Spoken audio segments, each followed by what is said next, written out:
Hey everyone, how's it going? It's Zimzilla99 back again once again. And I thank you for anyone who's coming out this fine, wonderful Monday to look at my shenanigans for the night. I haven't streamed in God only knows how long.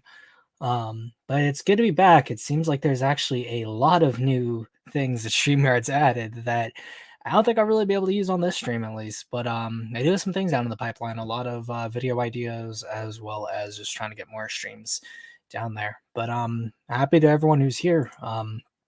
Derpyzilla Animations, thank you for coming. And now that I've actually seen it, I always liked your profile pic before then, but now actually getting a little closer at it, closer look at it, I love it even more. It definitely lives up to that name right there. J828, hey, how's it going? And Godzilla Biolante 67. Org is in the house. Indeed, indeed, indeed. And I've already got someone here in the back. Actually got two people in the back already. Jeez, oh jeez. Before I bring them on, before we kind of get on to sort of what's going to be going on for the night. Essentially, it's going to be a 3v3 because we got three people here on stream actually and three people in the chat at least. So that's going to be fun. But we'll start with sort of, I guess housekeeping would be the best way to describe it. Let's shoot my entire stream. We're going to do a little bit of streamception here for a little bit, gentlemen. Whoop. There we go. And yeah, that's going to be, we'll be getting to that. And of course, we all love my channel. And look at that. I'm at 990, 919. I can't even talk tonight. 919. I'm one away from 920, which means I'm 80 away from 1K. The goal is hopefully maybe May I hit 1K. Again, thank you for everyone who's been subscribing recently and just really coming out to support me. It means the world that you do so. Other ways that you can support me too also include the fact that I do have a coffee. These donations here, they aren't something that is like a monthly thing or you have to do this. Essentially, you can put in how much you want to donate and you just donate it. And I believe they are set up to where you can actually get like I get to see donation things on screen, although I'm not sure if that's set up properly, but that's neither here nor there. And another way you can support is with merch. So with all these, I remember a long time ago for the Daikaiju Daikasen, I had gotten a Zogre commission essentially out of it, and I use that as a basis for one shirt. And since I've been doing more art and I've been kind of just working on this art style here, I have been sort of releasing these characters here as things you can get for shirts. I'll just go into the GUX one since it's kind of been the main monster. So let's get a closer look if we can or cannot. Probably the sticker would probably be better if it just happens to load. Yeah, there we go. So you're looking at stickers like this. Pretty simple, nothing too crazy. Get them on mugs, t-shirts, tank tops. I know definitely I've been thinking about getting probably a baseball tee because I just love that style. Let's go to this one. Yeah, this is right there in the middle. And just kind of get in a one with a G-Rex with a green on it. I just think it'd be kind of cool. Is all. But yeah, those are ways you can support me. All of the designs, more designs I do, it just means the more designs you'll see here on the shop. So I think everyone does know that I also did Zogre in my style, so that Zogre tee's gonna be coming up. Outside my Stegus, he hasn't gotten a new set. There's gonna be 3 other kaiju with him, so we'll be having that next set. And if certain people like certain kaijus paired up together, I might do different sets with different monsters essentially, so that you can get a set of 4 with the monsters you want, as well as once I maybe not, probably won't get all the Kaiju 2000 roster. Just have that as one big kind of poster board thing. But that's neither here nor there. But let's kind of get some of the people on. And thank you very much. Plushies or even toys. So now I'm stopping again before I'm bringing on my people. As for toys, Kaiju 2000 is not just a setting, it is also working out to be a miniature kind of tabletop game where I'm logistically seeing how I can make essentially small miniature kaijus. And you can either get your own monsters commissioned for this game, or you can use the models that I plan to sell as part of this game. So essentially, if we do something where if there's enough backers towards someone's kaiju pet project, we could work towards getting some rules set up for a essentially Dungeons and Dragons style RPG manual for your monsters, your universe, and then we sell that. That's something that I plan to do with the Kaiju 2000, at least the rules for it. But the setting itself is going to have a lot of things, such as primarily the Atomic Monster, which is going to be the first book out of that series. And outside of my own main stuff that I'm publishing through myself, I have been working, going to be working with Wild Hunt Press primarily, and I've been working on a story for that. So that's been fun. And I know like some bigger YouTubers do plushies and like I have no knowledge about how that works. I might do some research on it, but if I get to like 2K or something, I could totally see maybe doing like a Zogra plushie as a 2000 sub kind of special, especially if I get like really consistent interaction. And I think that I could totally do this and it would get out to a lot of people who would be super happy to have that. I would totally be down for that. But enough waffling, enough of me shilling. Let's kind of get the people on here. So first off, you know him, you love him. He's the guy who's been the biggest help in terms of getting my content out quicker. He did 2 of my videos, and one of those was the recent Is Godzilla Science Fiction and the Zodagar review. I was sitting on that review for so long, and thankfully he was able to sort of kind of kick me out of the funk and get me onto this kind of path and way I'm on right now. And he'll be helping me a whole lot when it comes to this big video project that's coming up. But say hi to him. You know him. You love him. Go to the Mackay Phantom. Hey, what's up? I'm doing pretty good, pretty good. How are you doing, my man? Could be better. Kind of feel weak right now, but overall, I'll survive. Heard we're looking at a dumb fucking video today. We're looking at lots of dumb fucking videos today, but yeah. I do want to give a heads up. I have never watched these videos before, and usually when I do my deconstructions, I watch them, I take notes and stuff along those lines. So my counter arguments might not be as deep as they usually are for those of you who know my irrelevant ass, but I'm definitely gonna do the best I can. mm-hmm. Like, yeah, and actually, you don't sound too bad for someone who's got a cold. Yeah, definitely could be worse. Honestly, I don't know if I do. Like, it seems on and off. Like, yeah, no, I feel that. And what's good, Brandon? Good to see you in here as well. And again, for everyone who doesn't know, I think I did a community post about this earlier, or not earlier, a while ago, for both the Varan and the Godzilla versus Gigan Rex repaints. Those were his. So contact him if you really want some nice repaints. He does a lot of good work.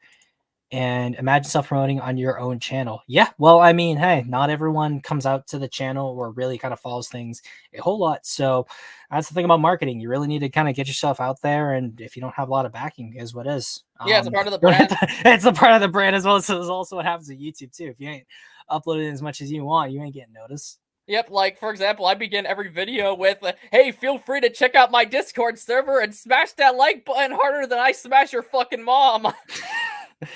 And speaking of people who's actually coming from that server specifically, his thing was let me in, and we got Matt. Was good. Yo! Also really love the idea of Dungeons and Dragons by way of kaiju, dude. Hey, we got the dude who rivals my foul fucking mouth. Oh, we'll be going in hard. I may not be swearing as much, yeah, but so we're dunking on that. So we're dunking on the dumb motherfucker who's so dumb he might as well have negative. His IQ might as well be in the negatives. Well, honestly, we will be going through a lot of several videos. We'll be going through a few good ones at first, but we're setting the groundwork for it. But we are also not alone. The three of us, the three musketeers, we have our fourth, and that is, you know him. You may not like him, but he's awesome. I like him. He's awesome. And that is United. Is it your wife's boyfriend? Hello, guys. What's up? Yeah, it's good to see you. I'd say we call ourselves the four kaiju of the apocalypse. Yeah, the four kaiju of the apocalypse. I call war. I'm sorry. I call dibs on death. Matt, that sounds like me and the boys when we're running a train on your mom. Oh, but enough waffling. Ooh, no clapback. Shame. The only thing clapping back is his mom's cheeks. But let's do a little bit of a streamception here for a little bit. And we'll get a Believe it shilling. or not, Those. really No more big shilling. yeah. But sort of, yeah. So King Kong. Who here loves King Kong? I think that's probably gonna say everyone. That goes without saying. Yeah, I love Yep. Kong. But He's technically the and grandfather of essentially, Daikaiju anytime Eiga. people want to talk about Kong, essentially, Yeah, yeah. But when anyone wants to talk about I- Kong, it's all I like ass. Kong enough. I like Kong enough. I mean, Everyone loves a little bit of monkey in their lives. I'm more a Gamera and Godzilla fan, and most of all, Ultraman. But Kong, definitely cool kaiju. I mean, Peter Jackson's Kong is one of my favorite movies ever made. The original is great too, and so's King Kong vs. Godzilla. I love that movie. I'm gonna say right now, this is irrelevant to the topic. Well, not completely since it's Kong related. A lot of people give the 62 Kong suit shit because of his long arms and such. I used to be a part of that crowd that thought it was so bad it's good. But when you look at the fact that he was based off an orangutan or some Japanese ape that's like an orangutan, they actually nailed it. I got a more positive perspective on the suit. I think it was a macaque. I think, or a Japanese macaque. I believe, yeah. Yeah, which I believe is similar to an orangutan. I am not entirely sure. And for anyone who's wondering, no, this actually for a Hollywood Reporter article, this is actually not too bad. Essentially, we're just using it for this top little blurb up here. We're actually gonna be starting with this awesome video here, which is gonna set up the backdrop. It's called "Long Live the King." As you can see, it's by Indie Rights for Movies for Free, and we're just gonna be talking about this little segment here. So just listen for a little bit. Why does she look so familiar? She's a actress. What's it called? I forget what she worked for primarily, but like I know it says she's an actress. I just forget her name off the top of my head. Abyss Kaiser said, "I would join by guy at work tonight." I mean, could you really qualify sucking dick behind a local Pizza Hut work? Jesus. Always breaks my Joey ain't got no chill tonight. Let me go through the video. I'm just kidding. No. I never do. free version of the film. It always breaks my heart. Everybody that watches it can overlay it with their own interpretation. I tend to take Marion Cooper at his word that all he wanted to do is make the greatest adventure movie ever known. And we're stopped there because that's essentially all we need to know from this video. I recommend anyone who's actually seeing this right now, Long Live the King, watch it. It is very awesome. And I think that we're starting off with the fact that has anyone outside of our group here believe that Kong was anything more than a just really fun escapist film? Because that is directly what Marion C. Cooper said. Yeah, here's the thing. I want to go into this. I like to go on my tangents. You've seen my videos. I have a lot of shit to say. I think Death of the Author works when there's no confirmation or denying of the perspective you're getting.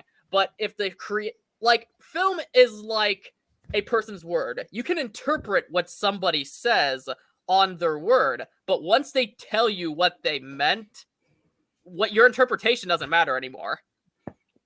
Exactly. You're right. Death of the Author, I think, is important because you can also have readings that extend beyond the works of the author, but if that contends with what the author was intending to do, then that becomes a problem, especially if the actual material itself doesn't really align with what you're trying to say about the film. But primarily, we're going to be starting. As you can see, we have a lot of videos. We have pretty short ones to begin with, and then we have this one here, which is interesting. We have a Lindsay Ellis video in the pipeline. And The Many Children of King Kong. This is going to be something. I don't know who Lindsay Ellis is. I think I'm probably lucky that I don't. You're not missing much. You know, you remember the Nostalgia Critic? Yeah, I remember Nostalgia Critic. Yeah, she was the Nostalgia chick. She was part of Channel Awesome back in the day. Oh, I heard she's crazy. I'll give her this. The way she humiliated Movie Bob, that was fucking based and brutal. I don't care how she is. That was pretty much the only defining moment of based in Lindsay Ellis's life. But other than that, the bitch can fuck off. Yeah, I mean, she essentially did because I don't think she doesn't do any content anymore. Her Patreon self, so she's still kind of sucking up that money. But it is what it is.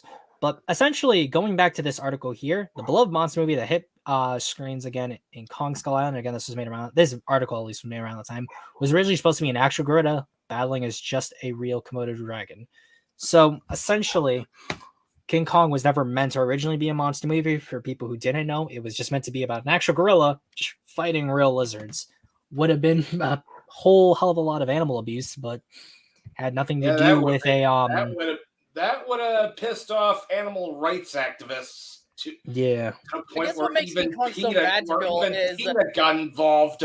what makes King Kong so magical is the film, while debatable and rather not, I call it a kaiju film, even though kaiju wasn't really coined till Godzilla came, but he is the spiritual progenitor of the kaiju genre, and that's something that really makes Kong important. And as a whole, I think that just really makes Kong a very interesting piece. Mm-hmm. But yeah, apparently for some people, they do not want to take Cooper at his word because to a lot of these people, King Kong is not just a fun island adventure film.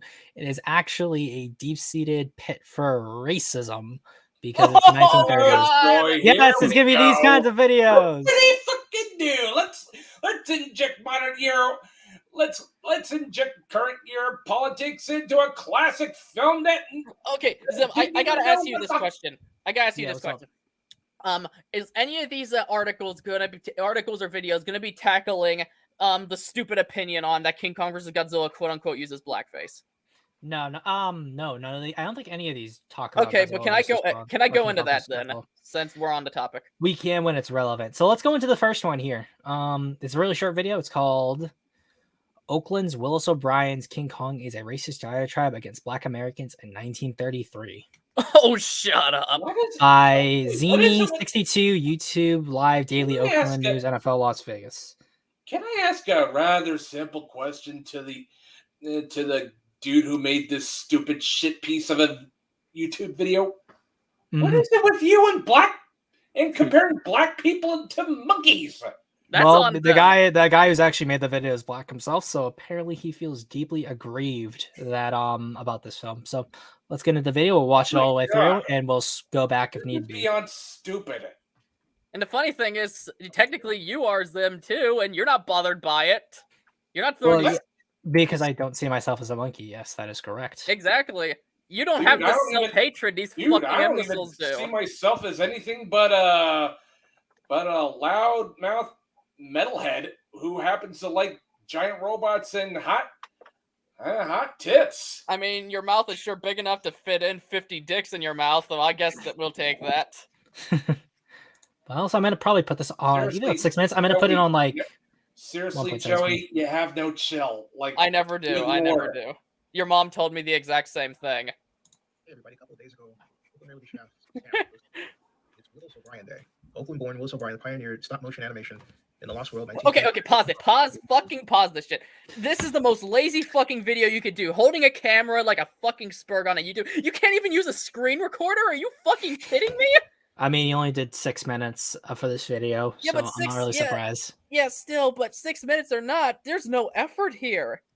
Well, I mean, again, it's feelings in this case. I haven't seen lower effort this bad since, I don't know, Chris Chan.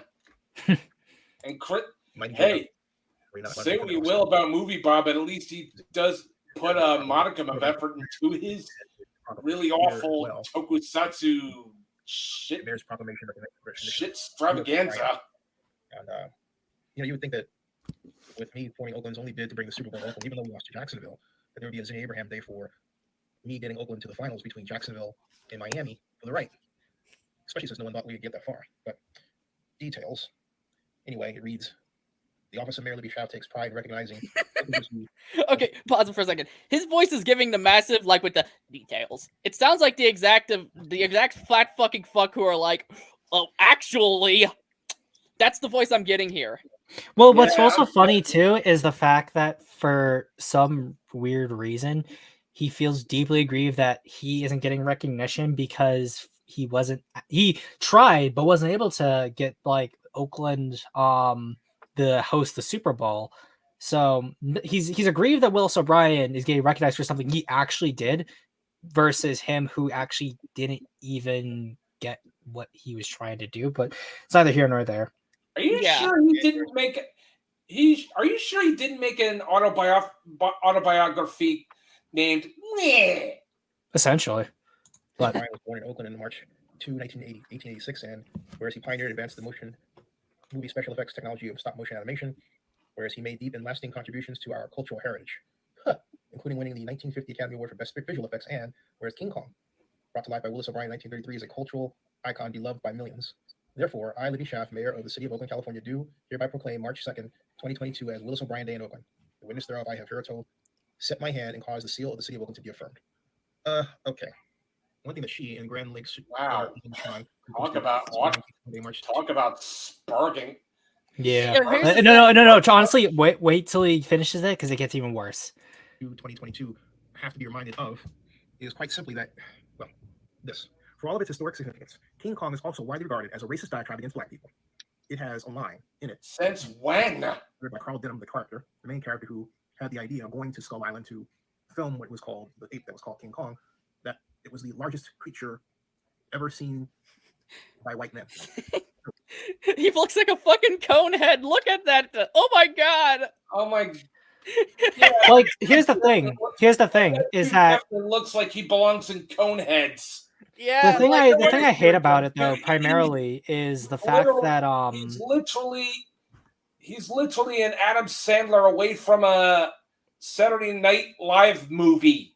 But to go into his arguments here, he's saying that, like, first off, that King Kong is a racist diatribe against black. Well, he's saying the statement self-evident. First off, we'll go back just for a second. So, who posted Willis O'Brien King Kong Day March 2, 2022 have to be reminded of is quite simply that, well, this. For all of its historic significance, King Kong is also widely regarded as a racist diatribe against black people. He's saying it's widely regarded, but he has no not proven it. He has not proved it. He's not stated why yet. Yeah, but again, he's acknowledging the fact that yes, it's very culturally significant, which it is. And then the argument he makes is this. A line in it that was uttered by Carl Denham, the main character who had the idea of going to Skull Island to film what was called the ape that was called King Kong, that it was the largest creature ever seen by white men. And I mean, that's also not inaccurate because nobody people had seen it. There were natives on the island that had seen what King Kong had looked like.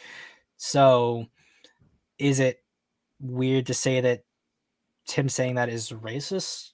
Sure, you could possibly, again, if you stretch it hard enough, you say, oh, it's wrapped up in blah blah blah, anti-colonialist views, Eurocentric, whatever. But what he is saying is true, and it should also be noted that the natives of Skull Island, despite the fact that they are far more primitive than the people of New York, are able to keep Kong at bay for years. Like, they kept Kong like away from them longer than New York was able to keep Kong contained. So that says something to their civilization, regardless of how primitive it may be to like the people who encounter them.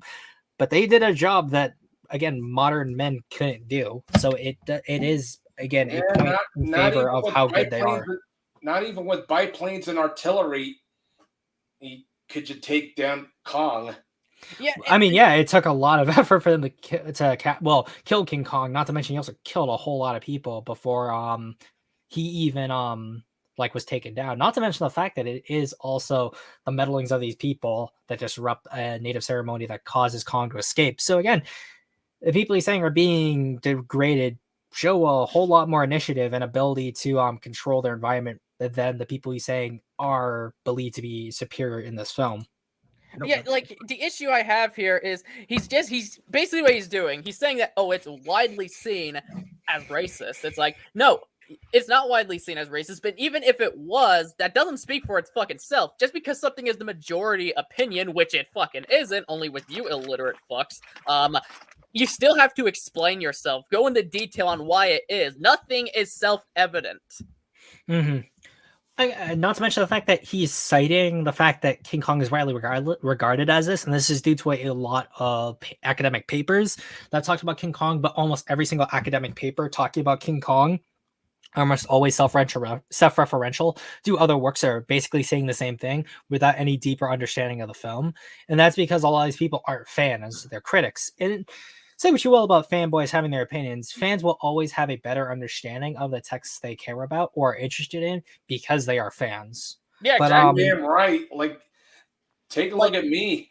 Like, exactly. I'm an Evangelion fan, and even that, and I pretty much understand what Anna was trying to convey was trying to convey better than so-called fanboys of Evangelion. Yeah, like here's the thing. Who are Like too here's busy- the thing. Finish. Nah, you go on ahead. Oh, okay.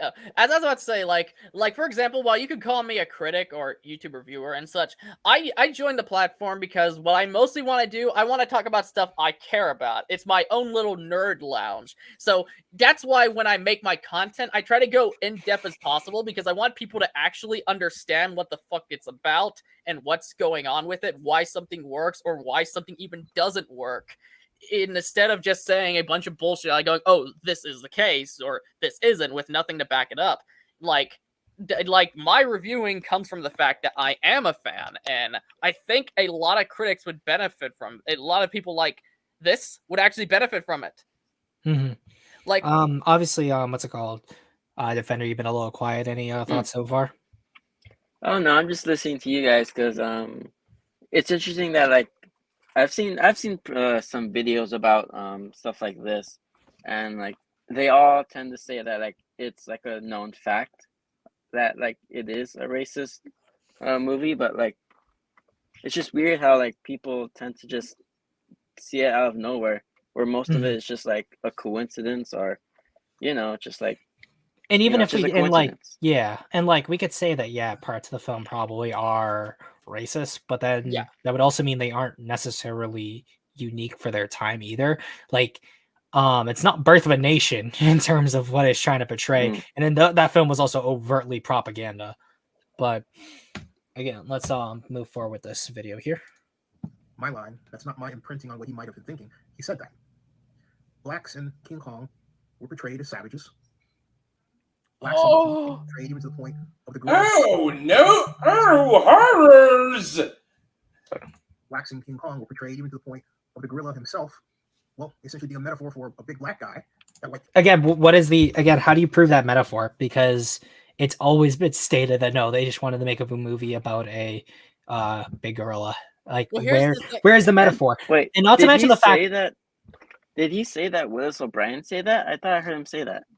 No, he's saying that. Well, he's saying that Will. So he's saying at least Marion C. Cooper when he wrote that Kong had never been seen by any white men. That's what Marion C. Cooper like he believed something bad about blacks because he said, or at least his character said that within the confines of the film, which also happens to be a true statement. But before we get into any more discussions on from this, one sec. Who desires a blonde white woman? That was the open image that was pushed. And it was up to these white men to go and save their prized blonde from the savage. Well, okay, first off, if you touch grass for 5 seconds and you actually see a lot of people's like when you kind of do work in Africa, because you're not around people with blonde hair, it does so happen that people will be like, oh wow, that's different. We don't see that there. Is it indeed to some extent fetishizing that in comparison to the native girl? I would say maybe, but also consider the fact that these people have been able to keep Kong at bay for years. And because Kong has never seen this person before, of course he's going to find it alluring because it's a new stimuli for him. But also due to the fact that like the girl is quite as submissive primarily because of the fact that she understands this within her culture and that this is just to be expected. They understand the danger Kong poses to them, and that's why they've been able to keep up these traditions. Like monster films from that era, a lot of people that modern academics today would say are lesser or seen as other are often the people who hold the most wisdom. It's like the towns, like what people would say people think are bumpkins in Dracula, the Transylvanian villagers. They understand the danger Dracula poses. The gypsies and the wolfman understand the danger of the wolfman. Same thing with the mummy. It goes without saying that although these people aren't always represented in the best light, their knowledge is almost always, if not precisely, seen as important because they know better than the people from civilization who are coming in and don't know better. Yeah, like the thing is, like no matter the context you give in situations like this, people on a certain side of either side of the spectrum when it comes to these extreme morons, I don't care who it is, you can't, no matter what explanation you give, they're just gonna ignore what you say. They're gonna ignore whatever context you say, and they're like, "Oh yeah, this is racist." Like Marion C. Cooper, he said he just wanted to make a fun monster movie, and people are wanting to overanalyze his work, being like, "Oh, this means this," or "Oh, this means that." Like, here's the thing: like, I get you can't believe every single thing someone says, but when you got no ground to fucking stand on, take people at their fucking word. Mm-hmm. But in most cases, because we live in a very low trust society, you don't want to take people at the word because everything's optics, everything's power games, or you're doing malicious things behind the scenes because you don't like a person. So like that happens. But Yeah. let's get to this again. That was what was pushed, and it didn't even in any other iteration of Kong come to anyone's mind to make Kong actually sympathetic until 2005's Peter Jackson's version of King Kong. Okay, that is what? bullshit. That's ridiculous. I mean, Jared C. Cooper wanted Kong to be just a monster, but Willis O'Brien specifically injected his own personality in how King Kong moves and is portrayed, and very much the idea of Kong dying at the and falling off the Empire State Building is seen as very sympathetic. Or in the Dino De Laurentiis film, which I'm not the hugest fan of, he's very much seen as sympathetic, especially when he gets gunned down and how the characters react to that. So once again, this is it's very wrong to believe that. Like in the original film, Kong's portrayed more animal-like, and that's the thing. Like he didn't ask to be taken in by these people. He didn't ask to be treated the way he's being treated, of locked down and chains. So while he doesn't display as much emotion as he does in the Jackson's film, that makes him more animal-like, that makes him more human-like. You're supposed to make him feel sorry for him in a different light, and the fact that, hey, this is just a creature that was living its everyday life that we took from its home and treated it like a fucking circus animal that eventually led to its death. Also, think about it this way. Willis O'Brien specifically saw himself in Kong as he animated them. And this guy is also saying that Kong was a metaphor for Black people. Are we then saying that Willis O'Brien saw himself as a Black person then? Or is this like early transracialism ideas being pushed here? Because those things don't add up. Because if King Kong is racist because of Marion C. Cooper and Willis O'Brien, but O'Brien saw himself in Kong and try to inject his own personality into Kong, did he see himself as Black, or was there a weird identity issue he was having? I think that a lot of those are even bigger stretches than trying to go for the Kong is a like racist metaphor there, especially. But what are your thoughts on this, gentlemen?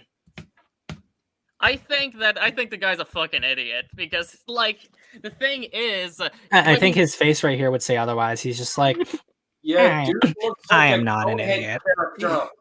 I can't stop staring at his fucking cone head. Like, Jesus, how does one get a head like that? Well, here's the thing. That's what happens when your brain is fucking deformed and it fucks up your entire skull. I don't even know if he's human. Probably from the planet Mars and came down to try to take over. I'm placing my bets on Zorgon. Zorgon. Well, let's keep going. Where he turned Kong into a victim of, well, bloodthirsty white guys. Well, we'll get to the bottom line is that you can't just pick out events in history without acknowledging the history of the times. Yeah, I mean, yeah, true. We can't pick our history without looking at the history of times, but then don't also cherry pick what you're trying to say, not provide examples, and also ignore the fact of what the director actually said about his film. Yeah. So it's a rules for me, not for the kind of scenario here. But let's try to see if we can finish this out. What happened here? I mean, especially can't do it in Oakland, of all places. Oakland has a modern cultural reputation for racial justice. So it is basically unjust to remind us that Willis O'Brien was born in Oakland and created King Kong without addressing the message that King Kong sent regarding Blacks in America. So King Kong meant something. Willis O'Brien was from Oakland. Oakland has a history of racial justice. O'Brien wanted to see himself in Kong. Therefore, O'Brien racist. Again, we'll get into final thoughts once we finish this up. Yeah. King Kong is widely considered a racist diatribe on blacks in America. Again, you never back it up, but And that is a fact. Okay, And pause not it for a to second. mention I that- want to say something About Kong. on his Wait. widely considered thing. Think Can you more pause it for a second? roughly about What's what that? you choose to celebrate. For example, no one ever celebrates the fact that I created Oakland's first blog, but I did. Because nobody cares. You didn't accomplish anything that was as impactful as fucking King Kong. King Kong created not only did it make the monster genre much more massive and revolutionize special fucking effects, it pretty much helped create tokusatsu, kaiju movies that made its own thing. Like Godzilla Yeah, created a massive impact that went worldwide, but Godzilla couldn't have done that impact if it wasn't for King Kong. not to mention the fact that every example he's saying is like very me focused. It's not like, oh, the community could have done something else. It's, oh no, I almost got Oakland to host a Super Bowl. Oh, I made the first Oakland blog. I've been so important to Oakland. Why Yeah, does no it's one Yeah, like think here's about the me? thing. Like imagine me as a YouTube reviewer, someone who's very small. Imagine if I went and complained about the fact that I didn't make it. Like say, I don't have anybody. Let's say on the top of Mr. my- Beast. Let's say Mr. Beast. Because Yeah, Mr. Beast yeah. makes a ton of money. Yeah, exactly. And it's like that. What's the thing there? Or if you want to bring in the whole race thing, I'm not going on about the fact that I'm not black and why I'm not as successful as say, Black Nerd or Will Smith. Mm-hmm. Exactly. Yeah, apparently you may have been given all the advantage in life, but you didn't So do as you're well as they did. So your content's way better. Well, I mean, at least you don't smack people who talk smack about your woman. So Yeah. there's that. At least you're doing that better than Will. But again, it comes across as a damaged ego on his part. And one of the things he did, he failed, and the other thing wasn't super, super important, and it wasn't as monumental as birthing a genre. Also, So when he let's says finish that, when he says something along the lines of "it's widely considered," imagine if someone made a review of a movie and just said, "This is widely considered a good movie," or "The acting is widely considered good," with no fucking meat. Yeah, it's an appeal just to a consensus, and just because a consensus does not necessarily mean it's right or wrong. You need to have substance to your point there, and it's not even like he cites a specific paper that we can look at, which again shows like the level of effort he put into this. Again, he's playing with this with his phone, and he's complaining and using his own examples of why me to do this. But let's finish up this video here. Yeah. Or no one celebrates the fact that I started Oakland's first YouTube partner channel, but I did. I have never received a proclamation from the city of Oakland. This from some people who would then go see Hidden Figures, a movie made about the mathematics exploits of black women during the space race in the 60s, and they would say, well, it would seem to me that the forgetting about what black folks actually do when it comes to something not athletic still continues today. Outside of the fact that also that's a cultural issue where there's definitely a big issue where people say, oh, you're doing something white, you're talking white, you're acting white, stuff like that. Ignoring all of that, people in your own community probably talk about the things you mentioned all the time. And hey, doing what you want, like trying to see justice, cool, respect that. But in the case of what O'Brien did was monumental, not just to movies in America, but also around the world. And trying to ignore that is, again, it just seems like someone's got a big chip on their shoulder. Yeah. This guy is I think this guy is egotistical. That's the issue. He's upset. Yeah. He can't accept the fact that he's done nothing as revolutionary as someone like Marion C. Cooper and Willis Oh my O'Brien. God. Not the Huffington Post. Oh, we're going to the Dear Huffington God, Post. That's the next why one. the Huffington Post? Oh yeah. Dear God, get it away from me quick before I develop brain AIDS. You're talking like Zim just whipped out his dick in front of you, and you're like, "Oh, get it away from me!" Well, we also know he's not talking about it because, well, one, I ain't got nothing, so I don't know what you're talking about, Joey. Dude, it's the Huffington Post. It's basically BuzzFeed for snooty assholes. I mean, can we also get a maybe like a 1 or something in chat because BuzzFeed shut down? And good riddance to bad fucking rubbish. Good riddance to bad rubbish. I see it. Christ. This is a really short one, but essentially this is what that midwit. And again, the reason I'm calling that guy midwit is because he's essentially doing the academic consensus Yeah, The and transgressions. Academic consensus, And here's my the ass. issue. All these videos are so fucking short, they can't go into any detail at all. And you know why that's the case? Because they got no fucking argument to stand on. That's why they can't drag it Or out. even Like, you see my wit. reviews, they're lengthy. And not to suck my own dick, because Matt already tries to do that well enough. Joey, we both know you can't even Joey, reach it anyway, but Joey, continue. what is it with you and me sucking your dick? Are you really that gay for me? Hey, I didn't consent to you putting your mouth on it. I was more thinking you're the one giving me the BJ there, dude. I mean, Hey, I putting know you my both mouth love each out other there. very much. Let's save the eroticism for later. Sounds hot. Cinematic icon. Okay, this is seriously going to be JoJo reference. 85 years, his story has been told in 8 different films and countless adaptations. Released in 1933, the original film, King Kong, was a smash hit that spawned an immediate follow-up. The film was known for its thrilling action sequences and never-before-seen special effects. The series then continued with 2 Japanese-made installments, a 1976 reboot with 1986 sequel, and finally Peter Jackson's 2005 remake of the original film. The very best film in 2017 the series, by the way. Island, a reimagining of the original story. Historically, King Kong's character has been rooted in a racially charged narrative. Again, no one ever substantiates this fact. They always just say, well, it's been rooted. It's been rooted, but where? How? That's like saying Godzilla is, but like, what are people gonna say? Like people. That's like people throwing a fucking argument that Godzilla is rooted in racism because it represents the nuclear bomb of what the thing that we dropped on Japan, and saying that he represents white people. That'd be a dumb argument. Really? Oh, I've seen that argument before. It's What? bad. Really? Oh yeah. People are so fucking stupid. Holy shit. Tell me about it, man. Like I'm already having an aneurysm due to having stupidity overload. Oh, really? I thought you were having an orgasm from that little overload you were just doing. Okay, knock it off, you. Hey, I'm not the one. You don't need to knock me off your dick. You're the one that's sitting on mine.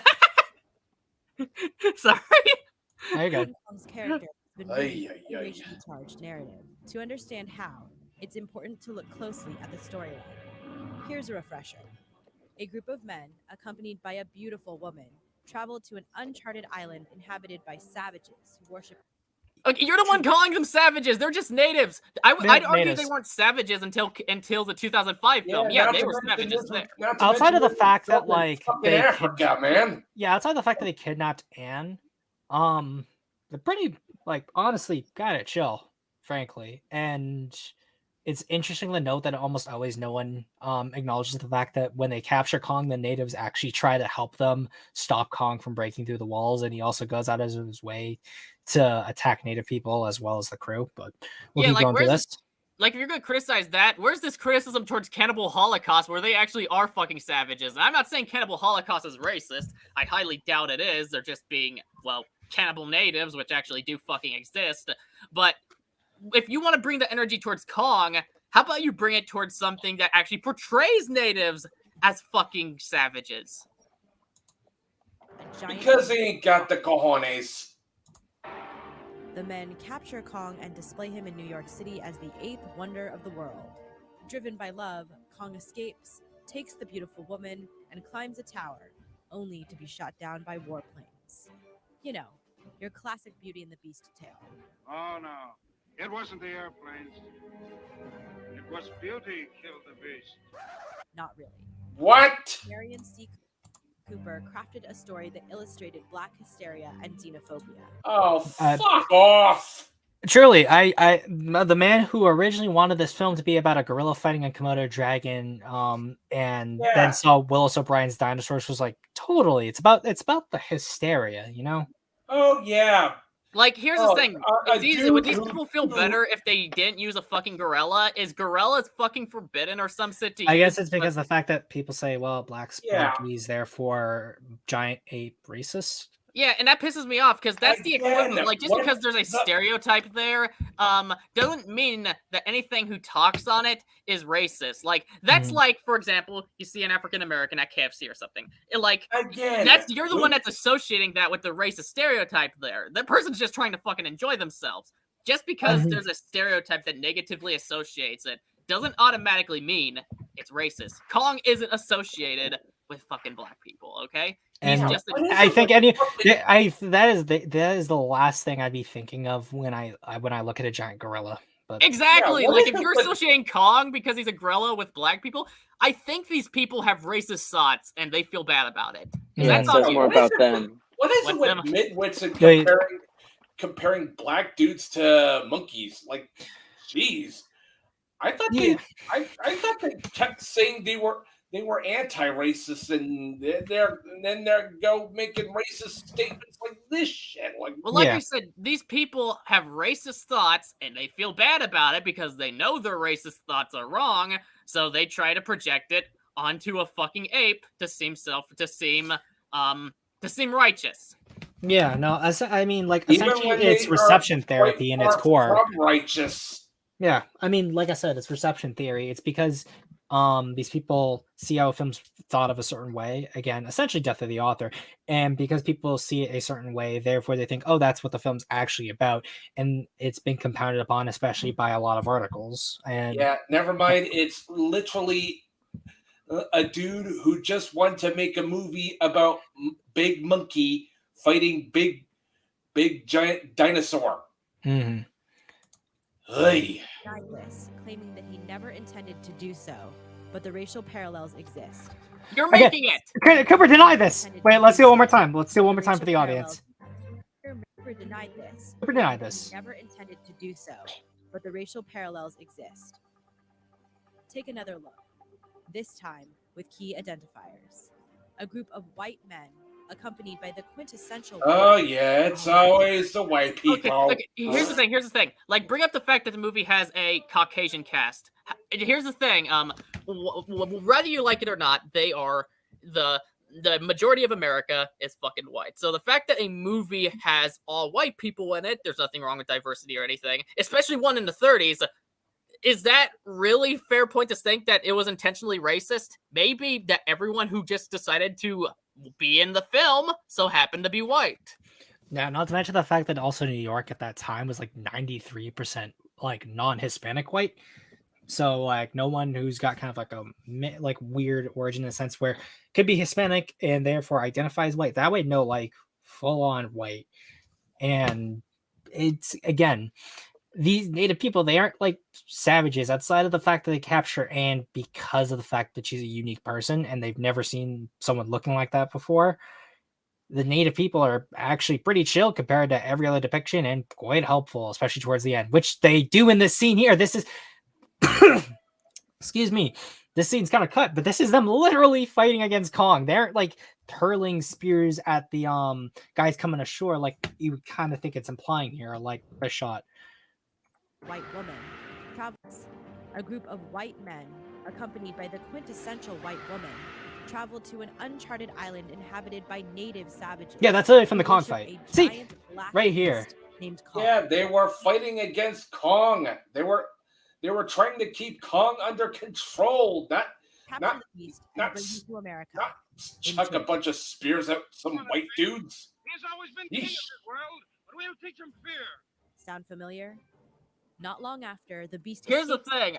It doesn't sound familiar to me because I'm not a fucking imbecile. Yeah. Woman. She is saved by heroic white men who kill the black beast. Yeah, white people this, white people that, whoopity fucking doodah. College sucks.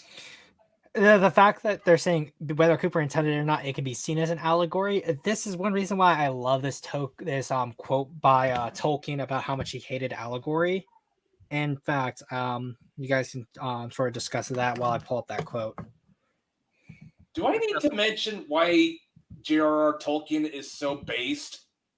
Like, dude is just based as fuck. I find it weird she emphasized Black Beast. I'm like, huh? Mm-hmm. Yeah, like, here's the thing. Like I said before, this is all on them. They're not making any deep arguments on why something is. Like, these people. This is why I say that extremes on either side, they ruin everything. Like, you have these SJW fuckwits that are like, oh, this is racist. And you have the anti-SJW fuckwits who are like, oh, this is woke. It's like that. Stop reading too deep into something, and how about you actually think objectively? Yeah, but like even again, this quote from Tolkien: "I cordially dislike allegory in all its manifestations, and always have done so since I grew old and wary enough to detect its presence. I prefer history, true or feigned, with its varied applicability to the thought and experience of readers. I think many confuse applicability with allegory, but the one resides in the freedom of the reader, and the other in the proposed domination of the author." So again, in this case, he's saying that when a author makes a story specifically be an allegory, the author is therefore pigeonholing a message. However, having it being allowing it to be interpretable is better for the reader. But again, if the director is directly saying that this was not the intent, I never thought of this while making it, then therefore it cannot be an allegory or even a proposed allegory, especially when again you can point to points in the film where it doesn't match this reading. Yeah, yes, like, for example, like the YouTuber Rags. I know you watch him, Nathaniel. The thing about Rags, he made a really good point. When it comes to headcanon, what makes that so valuable is it's not that you can simply make shit up. That's not what headcanon should be. Headcanon should be interpreting what you think it's about, and if that headcanon, rather or not, is a part of the genuine canon. That's what good headcanon should be.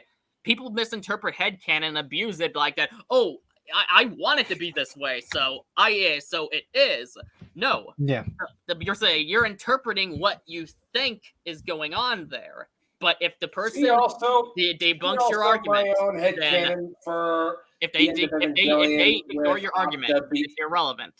See also my own headcanon with Asuka being pregnant with Shinji's kid because that one night when they both kissed. Yeah, again, like there's room for people to interpret things within a film. That goes without saying. People do that all the time. However, if the text doesn't support this reading, then therefore probably try a different reading. But let's finish up this video here. Yeah, like I said, it's like when someone says that when someone makes a statement and you go and interpret that person's statement, it's like, if the person says that's not what I meant, what are you gonna do? It's like, oh, it is what you meant because that's how I interpreted what you said. Mm-hmm. That's literally what art is. Art is an artist expression. That's what it is. Mm-hmm. Could be interpreted as an allegory for the American slave trade and interracial relationships. In the latest remake, Kong Skull Island, director Jordan Vogt Roberts insists his reboot will distance itself from early films, while still maintaining the essence of the Kong story. Yeah, so this thing was made around the time that Skull Island was coming out, and in this specific, I forget what he said in the article, but if I remember correctly, essentially it was having Kong portrayed as like King Kong, king within his domain. He doesn't have to go to New York and die by planes in this primarily because they were setting him up within the MonsterVerse, and a lot of people love Skull Island because of the fact that one, it allowed Kong to be Kong without having to stick to the original story, because outside of King Kong Escapes and King Kong Lives and the King Kong show, which most people haven't seen, there really isn't a lot of like Kong material that's readily available that shows Kong outside of the original movie's context, or at least a reinterpretation of that film's context. Well, yeah, because Kong Skull Island was a part of Godzilla versus Kong was basically Kong wielding a battle axe. Mm-hmm. Wait, because here's the thing: Kong Skull Island was a reboot, and most other Kong stories are remakes. That's what made Skull Island unique. Is one of the few entries that was a straight up new story. King Kong vs. Godzilla, I'd say, is a reimagining of the King Kong story. Mm-hmm. So, a damn good reimagining at that. It is, but that's also what makes King Kong wielding a battle axe. Yeah, I was referring to the original King Kong vs. Godzilla. Well, Godzilla vs. Kong is again a reboot, but that's what makes the Kong franchise. That's what makes stuff like what Kong Skull Island chose to do very interesting, because most Kong movies beforehand were remakes with a few sequels and one reimagining. Mm-hmm. Let's go to this next one. This is Professor. I'm not even going to try to pronounce that name on King Kong. James Sneed in Structural Racism. But let's begin. Trust me, I ain't trying. I don't blame you. Hi there, my name is Sarah Starzinski, and I'm a professor of Latin American Starzinski. Department. And today I'd like That's to share whatever her name is. That bitch definitely looks like a Karen if I ever saw one myself. Like, good It's in the Lord. eyes. It's in the eyes. you. Some ideas that came She from let Okay, I'm not gonna say It's in anything the like everything, dude. Mm-hmm. Blackness, issues in film and video. I'd like to share some of the ideas of James Sneed, professor, writer, and film scholar, and someone who's not as well known as he should be, perhaps, because he died very young at the age of 35 of AIDS-related complications. Sneed's article, Spectatorship and Capture in King Kong, The Guilty Look, influenced my scholarship and the ways that I came to understand the concept of structural racism, a term commonly employed today. I'd like to draw attention to some of his insights about King Kong and the King Kong franchise. Again, college sucks. Racism in this video. In this article, James Sneed argues that there are three filmic devices used to confine blacks to minor significance in all Hollywood films: mythification, marking, and omission. So I'm just going to go through with some examples of what this means. Mythification means that there's a replacement of history with a surrogate ideology of elevation or devotion. What this means is that it implies that there's a pool of spectators that are out there ready to accept and identify with the myths that are presented in the film. So I'm going to show you a clip from King Kong to sort of show how this mythification works in terms of creating a history of Black Africans as savages. Hey,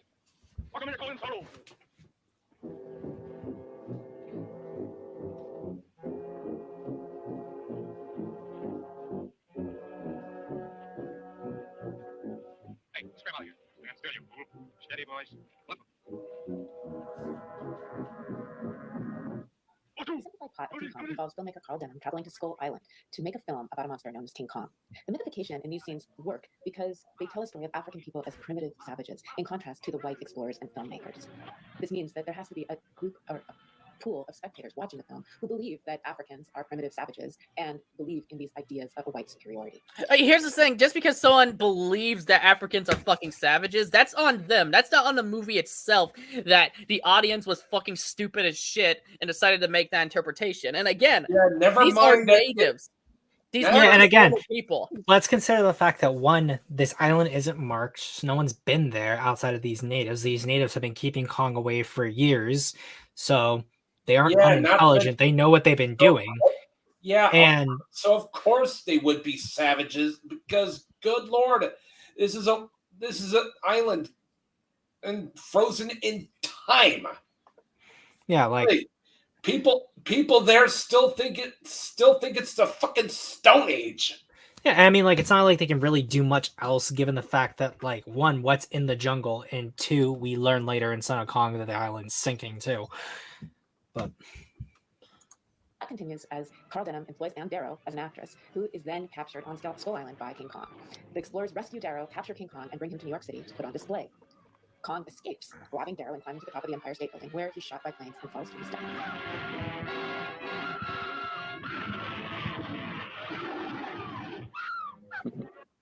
Another filmic device used to confine blacks to minor significance on screen, according to James Sneed, is through marking. Blackness is overmarked to eliminate ambiguity, since in reality, black and white refer to a wide range of hues, not simply a dichotomy of black versus white, or black and white being very clear-cut. So characters have to be overmarked by black and white coatings using face paint, articles of clothing, accents, and in the case of King Kong, you see this through both the savages using drums, face paint, feathers, and a lack of clothing. While also seeing King Kong because they're natives, a racialized monster. Yeah, here's the thing: like, if we're gonna really lean into the racialized reading of the story, then why would these people, again, if Kong is supposed to be an allegory for black people, there's also black people on the island.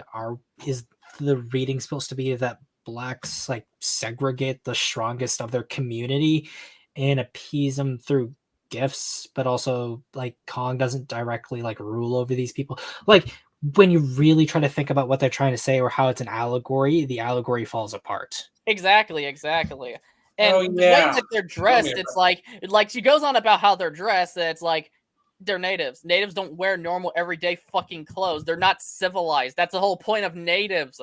Or the fact that like also like it's not like they do it just for like dressing. Men, for God's sakes. Like they again, tribal groups have clothing that's again not going to be exactly like those of modern day, or at least for that time, New York. I think it'd be actually kind of weird if for some reason you had a bunch of natives in well-dressed suits and the like, or even if we say like, oh, it's not in keeping with a specific tribe or whatnot, actually I think that's a good thing, because at least then we can't say, oh, they're specifically trying to portray a specific tribe, therefore they're racist. It, like, again, tribes do have tribal traditions like this. It's understandable. Like, it's so bad. Yeah, that's the equivalent. Like, don't like if they were dressed like that in New York City, then fine. That'd be kind of, yeah, that'd be very weird and kind of concerning. Yeah, exactly. Because then it would be portraying them as fucking savages. But these are natives on an island. They're not much different than cavemen. Yeah, again, not just an island, but also an island that isn't marked on other maps. So it's not like people are coming and trading with these people. These people are completely sufficient on what they can provide for themselves. Yeah, exactly. The third filmic device that Snead argues used to confine blacks to minor significance on screen is through omission. And this means that by exclusion, by reversal, distortion, or some other form of censorship. And this is actually, Snead argues, the most common form of black stereotypes in Hollywood films, the repetition of black absence from locations of autonomy and importance. In other words, there are no black explorers or people of color in the expedition crew who are filmmakers, politicians. Again, no film stars who call it. Let's, again, New York was like 93% white at the time. And again, if we're gonna say King Kong is still racist because of the time it's in, then it's not unique for its time. Yeah, and it's like, why Kong specifically are you bitching about? Why not make a video essay on Hollywood in the 30s was racist? Yeah, sure. Again, you can make it'd probably be better to make points like that, but in Kong, it's missing the mark. Or even in the audience, once King Kong goes back to New York and is on spectacle, there are no black people whatsoever on the streets of New York City in 1933. And so this sort of repetition of black absence emphasizes, again, the ways in which structural racism works in popular culture. Wait, did I hear that right? Did she call it did she say 1953? This was made in the 30s. Works in popular culture emphasize spectacle. There are no black people whatsoever on the streets of New York City in 1933. And so 33. They said 33. Okay. Again, the ways in which structural racism works in popular culture to create these notions of a white superiority and presence and a black absence or inferiority. So what I find incredibly cool about Snead's analysis is his ability to look at spectatorship. And he looks at this through three different plot transformations that I'm just going to focus on the last one of spreading the guilt, right? Because this is a part of his main argument. And within this plot transformation, he tries to understand something that film scholars have a really hard time trying to understand, and that is, how do spectators, how does the audience feel when they're watching the film? Who do they identify with, and why do they enjoy watching this film? Again, that is literally what reception theory is. It's looking at what people think about the film rather than an actual reading of the film. But let's see what she just says when she elaborates on this. So first, it's important to note that audiences don't identify only with those in the film who share their same race or sex. Filmic spaces can be subversive, allowing for an oscillation between possible roles. Some spectators watching King Kong might identify with Anne and her fear or her reactions to terror, although Snead argues that this is problematic for a black spectator. Understatement of the night there, British boy. British boy said she looks sleep deprived. I was thinking the same thing. Like, you know what? She's going on about how Kong is portraying black people. Honestly, she looks more like a monkey than anybody else. She's white. A black spectator. Men might identify with Kong to live out their repressed sexual fantasies. Wait, let's go back. Let's read. Let's listen to that one again. Wait, folks. what? Yeah. Argues that this is problematic for a black spectator. Well, there are such things as silverback gorillas. Yeah, but we're not talking about your mom, Matt. Although Snead argues that this is problematic for a black spectator. Why do you keep talking about her now? Wait. Problematic for a black spectator. Men might identify with Kong to live out their repressed sexual fantasies. Yes, apparently men, the only reason why men would identify with Kong is to live out a repressed sexual fantasy. Not because, wow, fighting a T-Rex would be kind of cool. No. It's really because, like, all I care about is Puniti all the time. But yeah, big monkey badass. Like here's the thing. When I was a kid, I was more into Kong than I was Godzilla. Now, obviously, that's changed, but I still love myself the big monkey. When I was a kid, that's what I thought of. Not a woman. I was on about that there was that big fucking gorilla that destroyed cities and fought a fucking dinosaur. Mm-hmm. That's what I liked it for. Pretty sure most people thought big monkey fighting big dinosaurs was all kinds of badasses. Yeah, like even like when you played King Kong as a kid, you weren't like trying to pretend to like capture women. You were trying to like be like beat your chest and pretend your friends are dinosaurs as you throw each other around. But I still do that. Yeah, exactly. Everyone likes to beat their chest a little bit. Yeah, exactly. Might elicit different responses for white and black spectators. As Snead argues, a white male viewer might sense in Kong's death a cleansing of his previous identification with the beast. A black viewer might not only reject the price Kong pays for his own guilt, but would also wonder why there is no price to be paid by Kong's explorers. Actually, ironically enough, although Carl doesn't really get any repercussions in this film, in Son of Kong, he is sued to oblivion because of the damage King Kong delivers. But again, why would anyone think to themselves, no, because that big monkey's dead, it's like purging this darkness from my beautiful city. Like, the only people I could ever see thinking that are some of like the skinniest skinheads on the planet. I think nobody, especially if you're reading the text and seeing how the film is trying to make you feel sorry for Kong who died, would think that. Like, again, if Cooper saw himself in Kong, was having his actions essentially played out through Kong, but Kong is racist, and therefore Kong's death is therefore a purging for viewers who would have been more closer to Cooper, the black person, it creates a very muddled reading of your text. But let's keep going. While the original King Kong movie was released during a period of race riots, lynching, and state-sanctioned deprivation of black civil rights, what I want to ask is why and how so many other versions of King Kong continue to be released in U.S. popular culture. Because King Kong is an iconic character. Because people love big monkey fighting big lizard. Oh, this is officially. This might actually be the worst one because fucking retard like myself can figure it out. Yeah, this might be the worst one that we've seen, because here's the thing. At least the others weren't saying that there shouldn't be more Kong movies. They were just going on about the 33 classic, but this bitch here, she's on about, oh, it's problematic that we're still making Kong movies. It's like even if for the sake of the argument, even if the original film was racist, what does that make the sequels, who are interpreted by different other people that just wanted to make a movie about a giant fucking gorilla on an island with dinosaurs? It's kind of interesting. Well, I just went too far. It's interesting to know too that they also don't include any of the Toho Kong stuff here, or even like the King Kong show. But yeah, kind of muddies the narrative. Yeah, the Mighty Kong. The biggest piece of crap in the fucking franchise. It's almost unofficial. Like, I don't know if that means anything, but what I mean by that is nobody remembers that movie. Mm-hmm. And what this says about the structures of racism that define the American experience.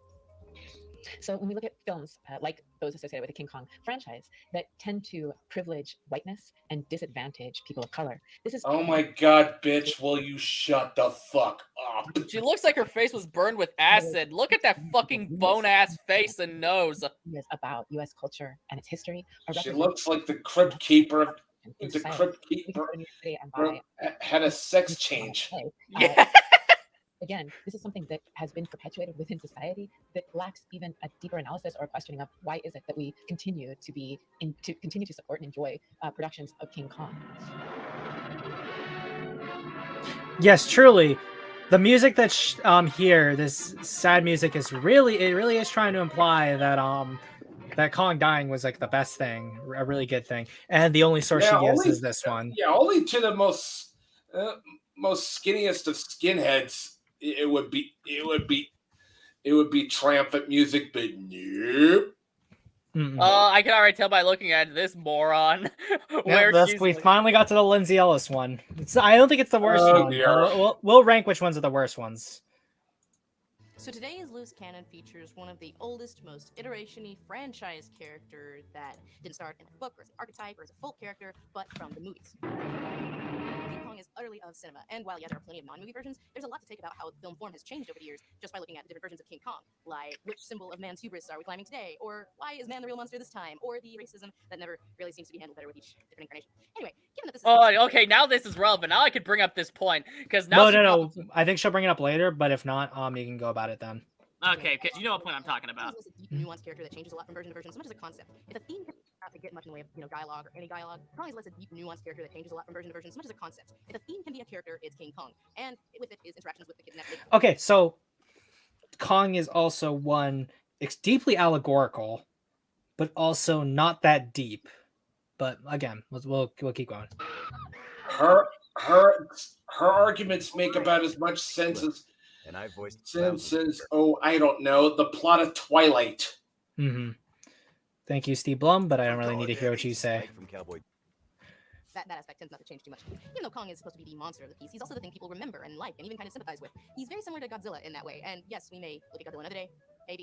Maybe. In that the audience can't help but sympathize with the monster. Kong is usually an antagonist, but he's never the villain. So While there are a bunch of versions of King Kong that are not movies, I'm going to stick just to movie versions for this particular episode. For because you're let's see, Kong is wondering, so I don't much use fun that to watch, and block not for just weird. person So in chat. let's Sorry. take a monument to man's hubris and cuddle up with your favorite helpless kidnappee as we take a look at the history of King Kong. Did you ever hear of Kong? Gorillas are kind of a symbol of virility, which is fun. Virility, yes. Virility, outside of the fact that they also have some of the smallest things in the animal kingdom, but go off. Quote Goji. Oh yeah. Because they have the smallest nards and lowest sex drives of all of the See? gorillas, including us. Reason. But you know what? Whatever. It's a symbol of raw animal virility, not an actual, one-to-one thing. Well, anyway, neither beast nor man. But this is relevant because the neither beast nor man aspect of King Kong tends to be sexualized when he's not actively appealing to children. And sometimes when he is.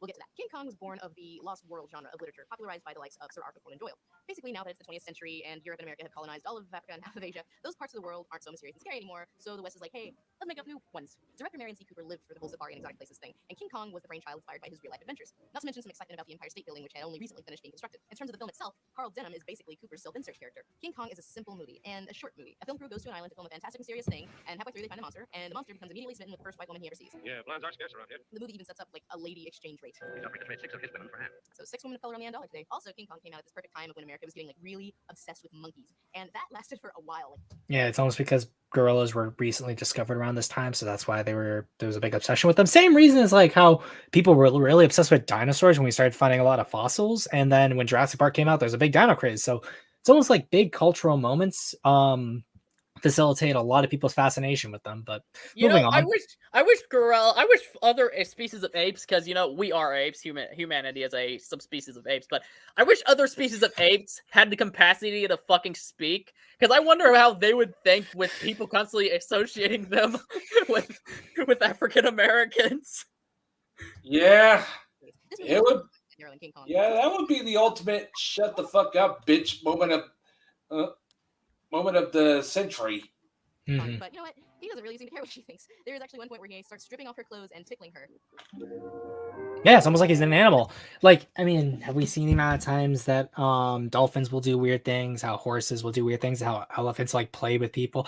Like this idea that, oh yeah, an animal's curious about someone, they're gonna do something that's probably inappropriate because they're an animal. They don't know better. Yeah, that also goes back to the fact that she is different than the normal women that he's seen on a daily basis. She's wearing different types of clothes from fucking New York in the 1930s. He has not seen this before, and he's wondering what the fuck it is. Just like one of the reasons why he fell for Anne is because she, unlike the native, is a blonde white chick. He hasn't seen that before. Mm-hmm. Kind of an odd juxtaposition when they get back to New York, and she's just really kind of blasé about engaging in Carl's really, really, really bad idea to put Kong on stage. Of course, we had to come late to help the show. Oh, relive my trauma if you insist. King Kong starts with this quote, which sets up our theme. And I find that noteworthy because it's not an old Arabian proverb. It's not an old anything proverb. Cooper made it up. The Beauty and the Beast quote has this lofty, profound heft to it, and yet it isn't even a real quote. Like the Legend of Kong within the context of the movie, we, the audience, take it for granted that sure, that's a thing. Kong is... Well, I mean, yeah, because it's a movie, there are going to be liberties that are going to have to be made. Almost like how the Legend of Godzilla isn't a real legend, even though this is that in that context, it's Japanese people making up a legend told by other Japanese people who just don't live on the mainland. But okay, let's go with that. Is uncivilized to it, and yet it isn't even a real quote. Like the Legend of Kong within the context of the movie, we, the audience, take it for granted that sure, that's a thing. Kong is uncivilized masculinity, let's say, chaotic neutral, if you will, and beauty in this case belongs with lawful neutral, or civilized white guy, civilized-ish, piece of sailor. Which leads us to the statement that I'm not sure even the filmmakers were conscious they were making. It was beauty killed the beast. It's not beauty that kills the beast. It's colonialism. It's not that Kong wants Anne, and that's... Oh, fuck No, she's off. missing the point. She's missing the point. And reason why he said it was Wait, let's get to the last part. It's that Anne tames Kong, and in the end, that deprives him of the self-preservation instinct that had been keeping him alive all this time. And given that Kong is somewhat humanized in this version, and even sexualized to some extent, there's always been this uncomfortable racial subtext to basically the entire King Kong series. To quote an old Mel Brooksian proverb, "Hey, where are the white women at?" Again, wow. So, again, every time I hear someone say, "Oh, there's this really uncomfortable subtext," looking at that reading, including the fact that Cooper did see himself in Kong, what do you make of that with that context? What does the reading imply with that context added? Yeah, exactly. According to her, Cooper is a sexual tyrannosaurus. Sexual tyrannosaurus. But yeah, and another thing I wanted to say is she says that it wasn't beauty that killed the beast, but the whole point of him saying that is if technically Kong died for her. He left, he took her with him, and he fought to save her life since he saw that she was in danger on the Empire State Building. That's why he put her down, because he didn't want her being shot at. He died. Not to mention the fact that if he's saying that because the woman deprived him of his self-preservation, there was no way Kong, if pushed up there with or without Annie, would have survived that. I mean, even throughout the film, there are several times, 3 in fact, the meeting dinosaur, the Elasmosaurus, and the Pteranodon, where Anne is in danger, and Kong is still protecting them, and he still has his self-preservation instincts that she's talking about. He just doesn't die there because it's, again, he understands this world, and when he's put into a context he has no understanding of course he's not going to fare as well and dies ultimately because of it. And like she also said, Kong is the antagonist, not a villain. So although he's the antagonist and does have to die at the end of the film, it's not supposed to be triumphant or anything like that. For our holy shit, let's hastily crap out a quick cash in literally the very same year, we have Son of Kong. This one totally owns the concept of sympathetic monster Kong who's your buddy. Aw, and it's, well, at least it's short. Screenwriter Ruth Rose basically caught to the why bother nature of this movie's existence, so this one is a lot goofier and less efforty, and no symbols of man's hubris are climbed. Nope. Again, where is it implied that the Empire State Building is man's hubris? Because quite literally, the only reason why the Empire State Building was put in there was because it was newly constructed. So therefore, seeing nature, if we're gonna talk about this movie on any deep level, the idea of nature being able to climb to the top of man's greatest structure isn't really an example of man's hubris, because it's not like the Empire State Building doesn't work or is faulty or some reason. It's still an impressive structure. But let's keep going. No Andero or Jack Driscoll here. This one is about Denim and his flaccid white guilt. It must be remorse or something. You see, I'm the guy that knocked out your popular. Once again, Denim was always a bit of a self-insert Mary Sue, so it's not the best sequel, but it's not like there's nothing interesting here. At first, Carl's more torn up about the lawsuits than any, horrors wrought or Kong's exploited. He appears to view the whole King Kong thing in the last movie as something of an oopsie-daisy. Kong sure was a hoodoo for me. Carl meanders Skull Island words for a while, makes some friends, and in 30 minutes into a movie that's only an hour long, they decide to go back to Skull Island for reasons, and boom. Why never let old Kong have a son? It's kind of strange that he says Carl doesn't really care about it, but then she also says that throughout half the movie he's just sort of moping about because of how he feels about the whole situation. But sure. Well, you know what? Good. I'm glad you didn't know that. And Denim and his new love interest are instantly sympathetic to Little Kong. Unlike Anne, And also new love interest. Carl didn't have a love interest in the original film. Exactly. What the fuck is she talking about? Maybe, to be charitable here, maybe she misspoke. For example, in some of my videos, there's sometimes I'll say a little line by going that, oh, this person's a love interest or anything minor like that, and then I will look back later and I'd be like, what the fuck am I talking about? In my video on Professor Otaku, I said that, Akane had a thing for, I forgot his name, when really they were friends. Dr. Yahara. Yeah, him. Really, they were friends. So, By the way, when are we gonna roast some more Professor Otaku videos? I'm holding that off. I'm holding that off for when I got other things to talk about. My next commentary video, I want to talk about this dumbass article by Kotaku. For your question, Jay, who's in the thread here, the reason she's saying Kong is a short film is because it's not longer than other films of its time. It's actually a pretty short film. Yeah. I'm glad you didn't know that. And Denim and his new love interest are instantly sympathetic to Little Kong. Unlike Anne, she's not much with screaming and isn't afraid of the little guy. Well, little. Carl's got some white guilt. It's a baby. Couldn't agree more there, British boy. Yeah, Kane's a great character. And then suddenly, out of nowhere, the island sinks. Sorry, natives. The movie ends with Baby Kong holding Denim above the water long enough to be rescued, and then Baby Kong drowns. It has a weirdly tragic ending for such a goofy little movie. Because Denim learns the ways of his oopsie-daisy, Son of Kong gives... Again, she thinks the movie's silly and goofy because she also believes the movie, or the original movie, has this deep allegory that's a bad allegory. Which, again, if Cooper was just trying to make a fun adventure film, the other one's a little bit more kid-focused adventure film, it makes sense. But because people are stupid, this is what we get. Yeah, exactly. Happy ending that they do not deserve. Poor little Kong. Kong family just can't catch a break. Again, the fact they're saying, oh, they didn't deserve it, it kind of shows the amount of spite these people have for fictional characters, but whatever. Oh boy, here comes. I'm gonna... Toho figured, hey, what about this obvious team up? Let's try to Also, wait, go back. In 1963, with the Godzilla franchise still going strong. Godzilla had only had 2 movies at this point. What do you mean it's still going strong? There had been any other Godzilla movies. Every other monster movie had nothing to do with Godzilla. Another fuck up on her end. She said 1963. And I know the American edit came out then, but the original was 1962. And if you're gonna talk about King Kong versus Godzilla, you might as well talk about when the original version of it came out rather than the altered version. That's like talking about fucking Kyoto Sentai Jew Ranger and going on and saying that came out the same year as Mighty Morphin Power Rangers because the American fucking edit came out a year later. Yeah. Yeah. Also, fuck Mighty Morphin Power Rangers. I'm all about Super Sentai. Wants to boost the ratings of some TV show it's sponsoring. So let's go get a giant monster and put it on display because that usually works out really well. But then things go wrong with that, and Godzilla just happens to pop by, and our human characters do what they always do in these situations. And appropriate some of the worst and most embarrassing of American cultural exports as well. Yeah, so apparently blackface never really went away in Japan, and the natives are in this a lot. Okay, let's talk about this. Oh, okay, boy. well, first, when she says that the natives are in this a lot, they really aren't in it a lot, but... Joey, I know you really want to talk about this, and since I forgot if this was even in the film, or at least in one of the videos, we could just talk about it, so you get the floor, my man.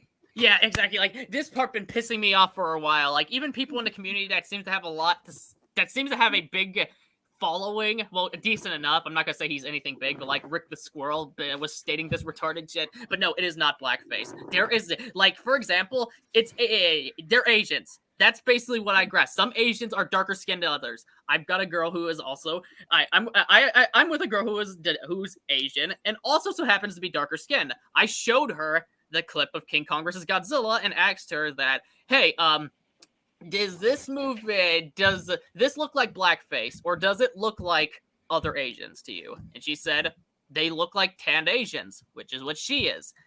But the thing is, they want to ignore the fact that darker skinned Asians exist. Like, yeah, they still had to paint the skin darker, but is that really racist? If it's going for a darker skin tone, that's like painting a white person to be tanned or some shit for a movie. Mm-hmm. Like, associating that with blackface, like, there's other darker skinned people in this world. You're being the racist one by thinking just because they're darker skinned that it's all black. Mm-hmm. Yeah, but then again, we're talking about a midwit who probably only thinks everything's black and white. But that's my issue there, because the thing is, there are darker skinned Asians out there, like particularly Southeast Asians, and that's basically the vibe I got with King Kong vs. Godzilla, is they couldn't get any Southeast Asians on the film, so what they did, they just messed with the skin color a bit, and they did that. It's the same race. Mm-hmm. But yeah, no, apparently, like, the, like, Faroe Islands specifically is supposed to be in, like, the Solomon Islands, and there are, so we can say that, like, if they're supposed to be portraying, like, Solomon Island natives, who are gonna definitely probably be black people, could they find, like, a whole lot of black people to portray that scene? Probably not. And again, I think it's good that they don't really try to portray a specific culture. And they also don't directly state that, like, Faroe Island's supposed to be part of the Solomon Islands, at least in the film, I don't think. But again, if we're going to say, oh, this scene is racist, but then also we have to say culturally for the time, everything was racist, which I know Lindsay Ellis subscribes to this idea, then therefore King Kong vs. Godzilla isn't unique for its time, so therefore pointing it out is kind of flaccid. Pun very much intended. Yeah, but that's just something that really pisses me off, is when people are going, oh, King Kong vs. Godzilla is racist because quote-unquote blackface. It's like, I'm with a darker-skinned Asian woman, and she herself described, even said, they look like Asians. And also, not to mention the fact that, like, Faroe Island could have been influenced by the Faroe Island in the Solomon Islands, but spelled F-A-U-R-O instead of F-A-R-O, which was occupied by Japan during World War II. You could also make the argument that, hey, a lot of Japanese soldiers just integrated into that culture there, and that's why you have a lot of people who are Asian but also darker skinned. But exactly. Again, is what it is. Moving on. Scaled up enough to be on par with Godzilla. It does lead to some pretty interesting scale wonk when he gets around to kidnapping a woman. And she seems to vary from roughly, like, ant size relative to Kong to the 40-foot woman. Yeah, and him kidnapping this lady comes completely out of nowhere and goes nowhere. He just does it because that's what you do. And then she's saved and it's fine, and they make Kong go fight Godzilla for the last 20 minutes. Well, here's the thing about, she said it goes nowhere. Like, yeah, but that's I think that's a very uncharitable way to look at it. When you really think of that thing there, I thought of it more as a little reference, a little callback to the original 33 film. It wasn't trying to retell the relationship between Anne and fucking Kong. Not to mention the fact that also because we do know how much Eiji Tsuburaya liked King Kong, I highly doubt he was thinking to himself when he was watching King Kong, there's black people in the 33 Kong film, and this is supposed to be showing how inferior they are. So what I'm definitely going to do is I want to have like black people or at least blackface people in my movie, because clearly I totally understood what Marion C. Cooper and Will O'Brien were thinking there. Like a callback, it's simply a callback. It's a nice callback. Not to mention the film is essentially a comedy. So there's that.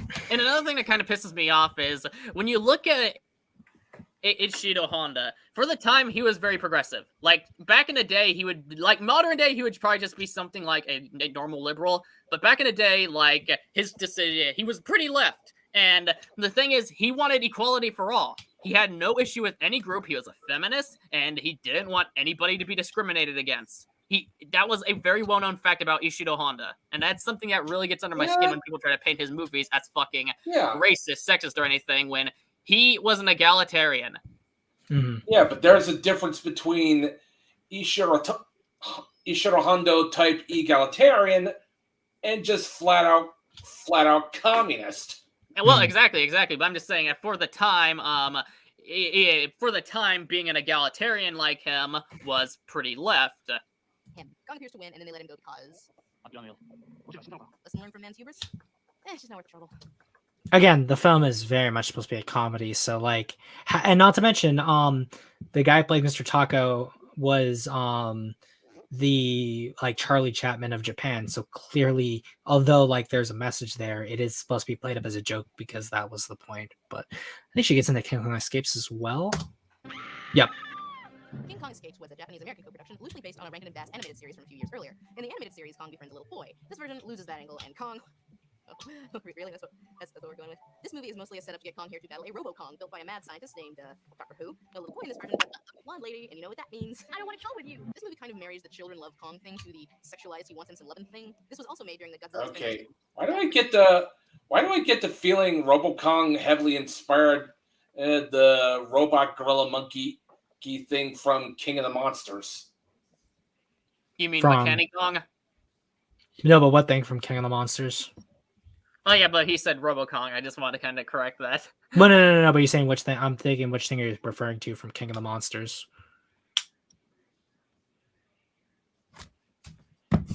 Let me look it up. Okay.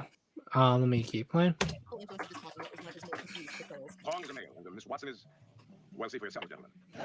Again, it's literally played for a joke. Yes.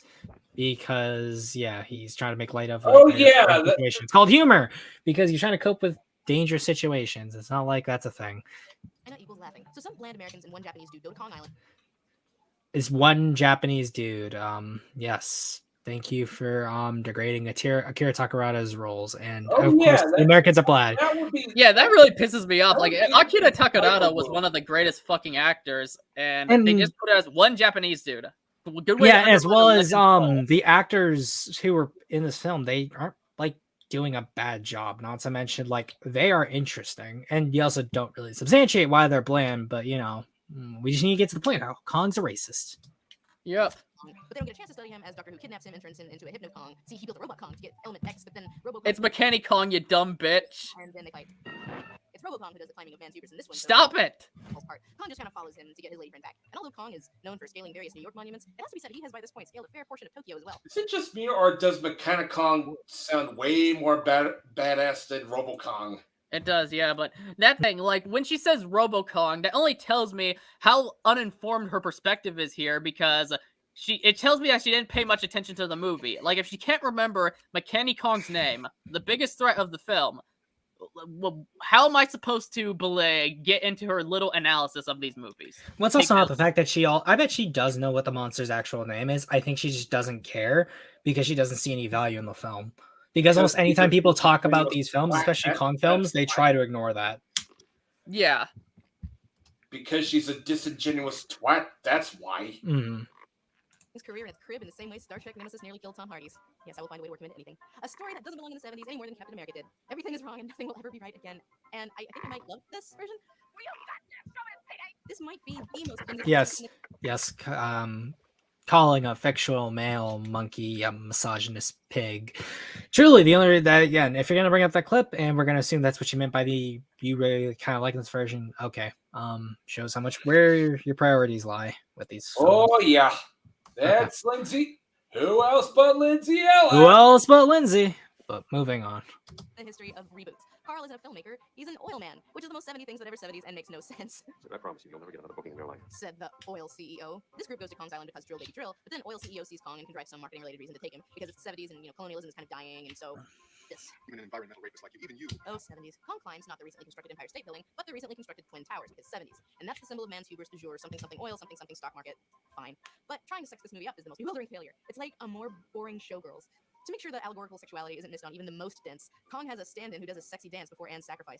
It's an animal, a beast to try to rape you. He risked his life to save me. Try to rape you. Just what audiences wanted in their King Kong. Thank you, movie. Thanks for that. The movie clearly does not know how to update the gender thing because second-wave feminism might give them a frowny face, so this will have to do. Girl power? Juan is a narcissistic airhead theme. The movie ends with some dumb Lindsay, let me just lay it on you thick there, sweetie. No one gives a fuck about your goddamn faux feminist bullshit. Like, yeah, not to mention like if we're gonna like be so aggrieved by homosexism, let's kind of look at the back catalog of what Lindsay Ellis was okay with doing back in the day, just to get to where she is. Standing on a glass soapbox. She probably sucked a lot of cock to get to where she is today. I mean, she literally did make a film about having an abortion, so says something about her character. Yeah, that just goes to show you how much an awful piece of shit Lindsay Ellis is. Like, Jesus fucking Christ. Mm-hmm. Any thoughts on Vic? No, I haven't really watched much of her stuff other than when she was like getting canceled or stuff. So, dude, you ain't missing much. Let me tell you. What you want, actor lady? Where the 05 remake loves the original maybe too much, this version seems to hate it. It doesn't shy away from the whole rape of the natural world subtext, but it doesn't do anything with it either. I can't decide if I love or hate this version. On the one hand, it sucks. On the other hand, it did give us one of the most, frankly, wonder-terrible, asinine additions to the entire Kong legacy. So, wait.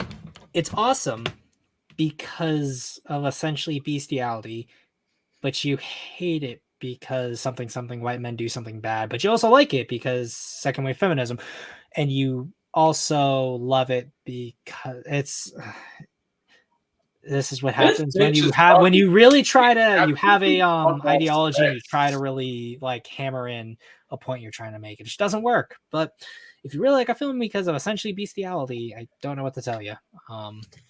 Well, she did get an abortion and probably wanted a human dog hybrid thingamabob for a kid. I don't know. I mean, mother say I ain't going there. Moving on. Only one thing can save Kong. What's that? Oh, I don't. To be fair, this movie fucking sucks. It's a weird movie. I will say this. I also don't really even like the Dino De Laurentiis Kong movie anyway. I think that I think it's okay. That's because of it is actually because of that one scene that she likes that gives sometimes Kong a bad reputation in a lot of instances, and I think because of that, I think that this film definitely should stay in the past. The effects in that movie was incredible, though. There were definitely some really good scenes, like the I forget the guy who's in the Kong suit. That's really good. The animatronic not as good, and the acting's also pretty good. Yeah, as a whole, I think the movie's just okay. But the sequel, Kong Lives, that is an abortion. The end of the last movie. It even starts with footage from the end of the 76 version. Linda Hamilton plays a doctor who is desperately trying to save Kong's life for reasons, to the point where they engineer this enormous giant artificial. Wait, you're trying to save Kong for reasons. I mean, so wait. We hurt this innocent animal, and this person trying to save said innocent animal. Oh, no. They're trying to save Kong for reasons. Like, do you want us to make up for the mistakes made in the last film, or do we just want to let the monster die so you have someone to prattle off your discontent with? Heart to save his life because a huge fall equals the heart's the problem. It's Lindsay Ellis. She's an eternally crotchety bitch. And some competing university takes her and captures her, takes her back to the States because that went so well the first time. Just like, yay, we can get a blood transfusion for the dying Kong. So in this one, the man's hubris seems to be, oh no, another institution of learning will have the only other giant ape, and that's why man is the real monster. Linda Hamilton does not get Kong in the tradition of her lady predecessors. In fact, she doesn't seem to register to him at all. Mostly it's about Kong and She-Kong. A huge portion of this movie is just watching a couple of people in monkey suits fuck around. A lot of shots of people in monkey suits looking sad. Somehow or other, they find time to gestate a baby Kong in the runtime of the movie. At the end of King Kong Lives, King Kong dies. Moving on. Visiting hours are over, ma'am. Permanently. So before we get into this one, let's go back to that fake-ass proverb. Note the difference. And lo, the beast looked upon the face of beauty, and beauty stayed his hand. And from that day forward, he was his one day. Nice thing about totally bogus proverbs, you can just change them to fit your meaning. In this case, it's important. Well, again, it's not bogus. It's made up, but it's also poignant for the film. So, again, I really love it when people who think they really know a lot about movies devalue why someone made a proverb. That's basically what we in the biz would like to call people like that pseudo-intellectuals. No, just midwit. Midwit's an easier term. Supports the premise that Anne Darrow is not a passive beauty, that Kong Yeah, that too. That does things, and in this case, befriends him. This is the key difference between this version and the original. That's not to say that it is superior necessarily. It is just noteworthy. The cliche. Then again, I'm probably sure midwit is probably far worse than being a dimwit because you're basically a dimwit pretending to be smart. That it's too long, which it is. But really, it's like Again, it's not too long. The movie does not drag on at all, even with the extended cut. It's like I don't understand. Like, will you ever explain the pacing? Let's see if he explained how the pacing's bad. At 2 hours, it would have felt too long. But at 3 hours, it almost feels too short. Like all post Lord of the Rings Jackson, almost all of the bad comes from Jackson's inability to ever cut anything. And yet, clearly, a lot has been cut because there are so many dropped plot threads in this movie, and so much that's just, why is this even here? So much that the movie could have cut, except for the scenes between Kong and Ant. Those are great. Keep those. Yes, even this one. Because there's so much love in this version. It's kind of awkward, really. Like, Jackson loves everything about the original. He's remaking too much. That's the thing you come to learn about Kong, his unfailing ability to destroy things he loves. It's both hyper sincere and kind of meta. Cooper, huh? Jesus Christ, it's just so loving. So this movie is kind of worse and better, and also kind of worse than earlier versions. For instance, at least it's not like the natives see Anne and just inherently know white woman is superior. That Anne screams, and that's what makes the Kong happen. And the natives are like, oh, okay, that's what he wants. Let's give him this woman. That said, the natives kind of make me physically ill. Like, at least in earlier versions, they were somewhat humanized, and they are way more humanized and sympathetic in the 30s version. Like, you see them dying, you're like, oh, humans are sad and dying. They have babies. Here, they're so other, they may as well be aliens. But well, here's the thing. In Jackson's King Kong, I think you're forgetting that while this is after Lord of the Rings Jackson, there's still a lot of DNA from his old media there, because you got to remember Jackson used to make a lot of very dark and violent horror movies, and in stuff like King Kong, like the natives and the bug scenes, you can really see where the DNA from his previous work kind of goes into that. Yeah, it's also interesting to note that she's saying and admitting that yes, the natives in the original movie were humanized instead of being othered, but then somehow it is still racist because the white people are still seen as other. But and again, looking at both the animal inhabitants of Skull Island as well as the people and how they really wanted to create a believable, realistic world for King Kong to inhabit, she really it really does show that these brutal people had to live in this kind of society because of the dangers they had to face. And regardless of whether they would have been white or black, it doesn't matter. I mean, it's really interesting that a lot of people will harp on the native scenes in King Kong, but they'll totally ignore something like Wrong Turn, which portrays like Southerners or people who live out off the grid as like inbred, murderous hippies. That's my issue here. That's another issue of mine here. Is it's their only problem is the fact that the natives are black. Mm-hmm. Well, sometimes black, sometimes they're not even that. Like in King Kong vs. Godzilla, they weren't fucking black; they were just darker skinned Asians. But here, that it could be any other race, and it'd be perfectly fine. That's the issue. You can't portray. Yeah, but then again, they're just projecting their own racist bullshit onto everyone else because they want to be seen as the holy crusaders fighting for the good cause. Mm-hmm. Here they're so uttered, they may as well be aliens. But on the other hand, Kong, who is mocaped in this version by Andy Serkis, got dehumaned and is much more overtly a gorilla. Like, sure, like a smart gorilla with pathos, but they dropped the sexualized neither beast nor man aspect. He's just a big gorilla. And I realized that Peeves is a little boy, but honestly, thank God. Like a 3-hour romp about a misunderstood lady and her misunderstood gorilla friend, and they're going wee on the ice of Central Park, and it's weird, but at least you're never really worried that Kong is going to, get handsy. So wait. An animal being an animal and being weirdly handsy and is like bad, but it's also weird that you still humanize the monster / animal, but it's good. again, these people aren't fans. You should never take what they say seriously because there is no actual respect for the material. Yeah. What puzzles me is how speaking she of interprets people- the neither beast nor man thing as sexual. Like, why do you interpret it that way? It's Yeah, because it's speaking of a male people- monster with a female character, and because most sexism, therefore, it is bad. Yeah, Yeah, like the thing is speaking with these idiots is it's if it portrays someone that so happens to be a part of a quote unquote protected group of people, it's automatically sexist or racist. Like you cannot touch that. You cannot touch anybody in that group, or else your motives are automatically nefarious. Mm-hmm. Good Lord, these people piss me off to high hell. Given that she's our protagonist this time, like indubitably makes the film a lot more compelling. That said, it also makes it a lot less tragic. The thing about the original is that Anne doesn't feel anything for Kong at the end. And in the end, he's more interested in petting her than defending his son. And she feels nothing. Who cares? Nobody. Certainly not Beauty. But honestly, I still find this character arc for Anne way more compelling since her lead character gives me something other than a ragdoll. And watching a character dynamic grow and change over the narrative is just more gratifying. But I think for everyone's money, maybe just seek out one of those two-ish hours. Well, here's the thing. It's a remake. I don't want it to be a carbon copy of the original. It pays a lot of love and respect to the original while also expanding upon it and also changing stuff up. You have a reason to watch both versions of the movie because there's differences. Like, yeah, the Jackson wanted to make Kong and Anne have a more I wanted Anne to have more of an understanding for Kong and Kong to be more human-like in his emotions. And that's what makes it more tragic in its own way. Like, the original was tragic because it was more animal-like, while here, it's more tragic because there's a genuine bond between the two formed. Mm-hmm. That's the point of a remake. It's not supposed to be a carbon copy. That at least merit mention, even though there was, for instance, a musical. Let the night surround you. It was limited to a run in Australia, and although the music wasn't great, and it's pretty easy to poo-poo on the mere idea of a King Kong musical, that animatronic is actually pretty badass. And also next year there is a new Netflix series in the works, set in the future in which Kong must save humanity from an army of robot dinosaurs. I kind of wish I'd known about that when I chose this topic. I might have done this later.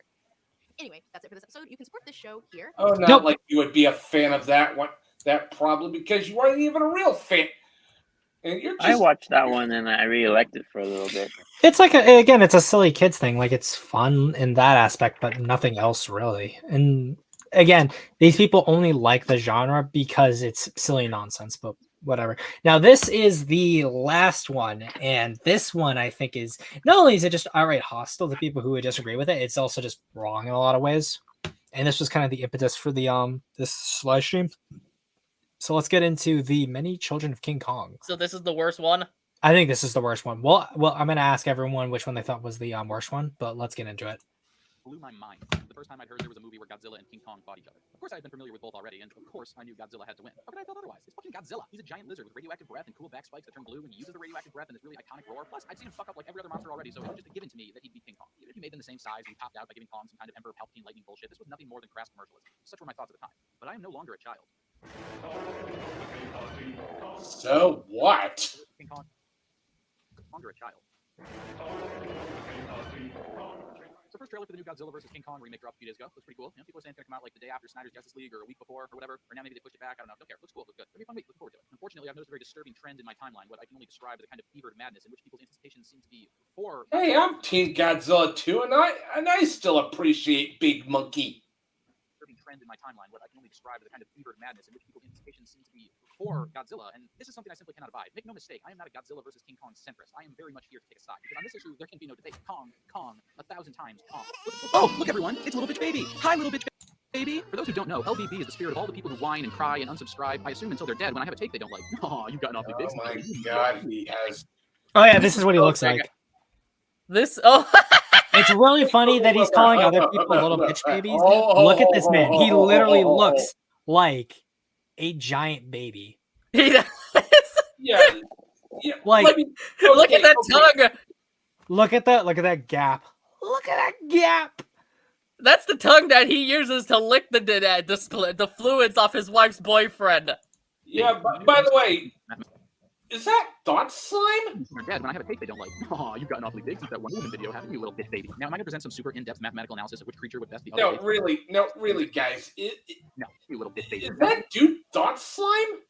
Yeah. depth mathematical analysis of which creature would best be other based on a breakdown of their I don't power know. ability that's shown. No, I'm not a 14-year-old psychopath. And Basically, Again, a so YouTube- like you don't really care about an in-universe explanation for the film because you're not a 14-year-old psychopath. So then you have no place to talk about like a world building aspect. So you've already denied yourself that aspect. So let's go to the next part. all of that comes secondary to story, which in turn comes Okay, story secondary to marketing. So there's not much and point. marketing. Now, I'm here to make the ethical, the artistic, the philosophical case for King Kong. You see, Godzilla is the Death Star. Kong is the Millennium Falcon. Godzilla is the Euclid Sea Finder. Kong is the Big Trigger Power Fist. Godzilla is a water cannon being fired from an armored vehicle. Kong is Christoph Denninger punching a police riot shield back into its owner's face. Godzilla is nothing less than imperialism, while Kong Okay, Godzilla. Apparently, Godzilla's imperialism, while Kong is nothing short of revolution. Skeptical? Mm. Well, let's take a look. In the original 1954 film, Godzilla was an irradiated dinosaur, having survived the Cretaceous extinction at the bottom of the ocean and awakened by hydrogen bomb tests. After being antagonized by the Japanese government, the creature starts sinking ships and attacking coastal settlements. Attempts to capture or kill Godzilla make him more aggressive, eventually resulting in the destruction of a large portion of Tokyo. The Japanese government eventually has a weapon built called an oxygen destroyer, and the scientist who develops it commits suicide shortly thereafter to prevent the world's superpowers from forcing him to create more weapons. The atomic proliferation subtext is fairly obvious, especially by the end. The film closed on a warning that if nuclear testing were to continue, more Godzillas would rise. A prediction which we of course know comes true when Godzilla returns in future spin-offs and sequels, now as Japan's protector against other monsters. Lion and mouse, or the scorpion and the frog. So you'd want to make Godzilla our pet? No. We would be. So Godzilla is post-World War II America. Get it?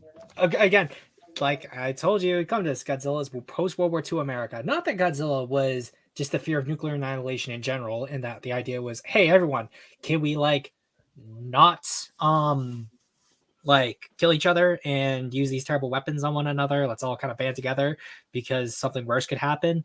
And the fact that America, although it had left Japan, Japan was still technically now an ally of America. And there's also supposed to be sympathy for Godzilla within 54. Yeah, it's just Godzilla is apparently just America. Yeah, like so when you told me that there's actually people with these dumbass takes of Godzilla being America, was this video what was in your mind? This was one of them, yeah. By the way, where did you? I'm trying to look for the Many Children of King Kong video. Yeah, and here's the thing: Ishido Honda. I'll send it to you later.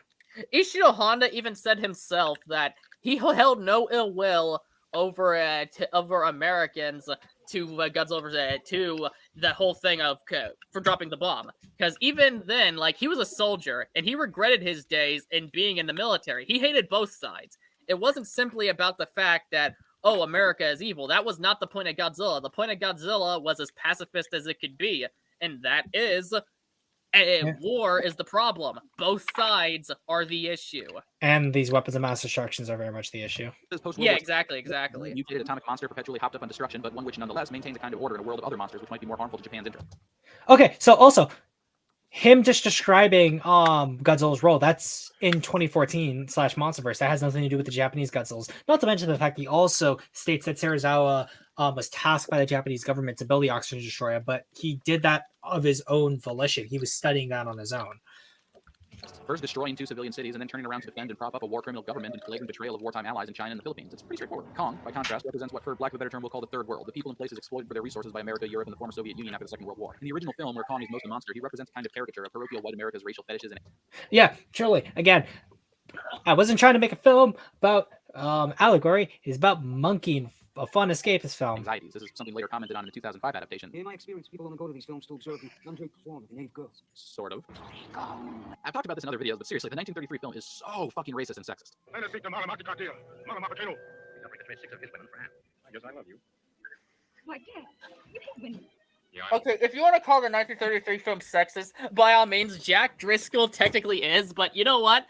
He was hilarious. And I think that was part of the point in the original Kong. Wasn't the fact to just shit on women, but to sort of portray Jack as a more asshole-like character that was funny, who eventually came to understand Anne and fell in love with her more. Now, don't get me wrong, the romance aspect had issues with dialogue and being developed, but that was the point, was Jack started off as kind of an asshole, but over time, he softened up on her and became a much better person. Carl also makes mention of the fact that when someone sees a like wonderful girl, that they soften up. So, yeah, it's almost like your take actually is supported by the text. Yeah, exactly. You hate women. Yeah, I know. You want women. Kong here is a grotesque and utterly condescending parody of how white America saw the unindustrialized world circa the early 20th century. But the film ends nonetheless on a note of surprising pathos for the supposed monster of our monster story. Again, it's surprising because you're an ideologue and because you think that Kong is supposed to be racist, the pathos is supposed to be surprising to you. Again, Cooper saw him, not Cooper. O'Brien saw himself in Kong, and if Kong is therefore then black people, then was Cooper the first transracialist? That's the bullet you're gonna have to bite. Lost in this strange world he has no sense of, he escapes in the only direction he can, making his doomed climb up the symbol of man's avarice. And then in the end, when he knows he's dying, but he still leans in to give Again, symbol of man's avarice, symbol of man's hubris. It's almost like all these videos are parodying each other, which are all parodying the same midwit academic papers. one last pet, you feel something for him. There's a sadness for what was lost when Kong falls from the Again, being a midwit is literally worse than being a dimwit, because it's literally a dimwit pretending to be smart. Monster's eye view of what Dracula represented to your average American 2 years earlier, and the story would demand revisiting. Well, here's to all the future sons and daughters of King Kong. The first remake in 1976 has the crew visiting Skull Island not to film a movie, but to secure its natural resources. The stand-in for Carl Denham is an oil executive, and Jack is a college Okay, I like how he just kind of ignored the fact that King Kong vs. Godzilla and King Kong Escapes exist. Even though King Kong vs. Godzilla is a reimagining of the first I think film. if I recall, he will get back to them, I think. Huh. Goes away on the voyage with Jessica Lange as our female lead. In that case, he's getting ahead of himself. And while I can't say this version is any less sexist than the original, the film itself is I wouldn't be surprised if he even has the same bullshit mentality as movie slob. In the sorts of places Skull Island was supposed to be based on, going so far as to implicitly compare energy extraction in the developing world with Spanish conquistadores landing on the American continent. I always wondered how Cortez felt when he first saw the Inca treasure. Actually, it wasn't Cortez. It was Pizarro. He died busted for it. This kind of thing is always such a joy to me. When an idea accidentally stumbled upon in a work of art is more deliberately explored later by another storyteller in another form. Also, I cannot overstate how corny this movie is. I mean, that was part of the original too, but here they essentially took that dial and just turned it until it snapped right the fuck off. Like, there are so many extended sequences where Kong is pulling off Dawn's clothes or rubbing her with his fingers, and there's this one scene where she's running and trips and falls in mud. So he washes her off under a waterfall and blows her dry with his fucking mouth. It's so creepy and so good. Again, these people really. Why do y'all love the bestiality so much? Y'all are just weird. They're furries. That's probably what they are. They're probably like that idiot from Neo Monster Island that jerks off to fucking monsters. Oh my god. Those people piss me off, and people want to say weebs are cringe. Dude, furries are fucking even more cringe than weebs. At least we weebs know how to when to dial it back. Died in the original, if that makes sense. Like the part where he wakes up in the ship and starts screaming and attacking the walls of his cell is something to watch, and this death scene is so prolonged and bloody you can't not resent the people who are putting him and by extension us through this.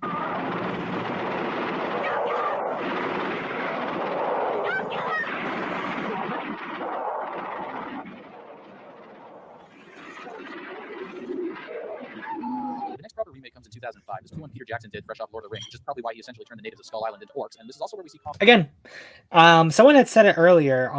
Does Lindsay Ellis like? Oh yeah, it was Kasai. Yeah. There. Let me see if I. You think she thinks orcs are allegory for black people? Yeah, this dude just literally out says it. I was thinking that too. Like, I was reminded of that stupid article from, I forgot what that YouTube channel's called.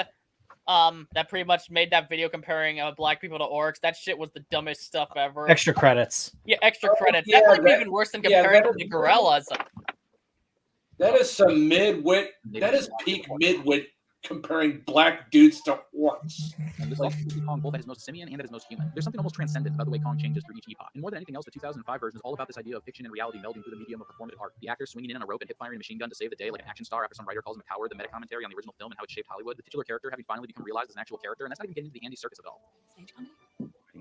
What's interesting here is that by 2005, Kong has become his most relatable to us specifically because he's at his most ape-like, the most like an actual gorilla. This is the one I think where we most directly see ourselves in Kong. We're all descended from the perils of nature, not the strongest or the meanest or have the most capable bodies, but by our willingness to sacrifice and put ourselves on the line for each other. Kong tells us that our strength as a species is our compassion for one another. This is most poignantly expressed here, where Kong squares off with the T-Rex, an older, colder, and entirely more crude form of intelligence. The first time we see it, it's devouring another reptile. And when others attack during the fight, they're not trying to back each other up against Kong. They're all just trying to eat Anne. Kong is the Well, again, literally the two V-Rexes push Kong towards the ambush of another, so they are working in tandem with one another. And he's also saying that, oh yeah, we didn't rise to our intelligence because we were the strongest. It was like our ability to love, but it's also our ability to love that almost always allows us to be stronger people because we fight harder that way. The only one fighting for another. Two primates. Oh, yeah. The bird underground while the dinosaurs were dying, formed bonds in the dark, learned the utilitarian purpose of snuggling, developed more sophisticated forms of interpersonal connection. Again, the only reason why dinosaurs died out was because of the asteroid. It wasn't like they were just dying on their own. So if someone's going to be appealing to like all the science or scientisms, really, then at least try to be a little bit more accurate, please. Okay, but was he saying that, was he complaining about the V-Rexes merely existing?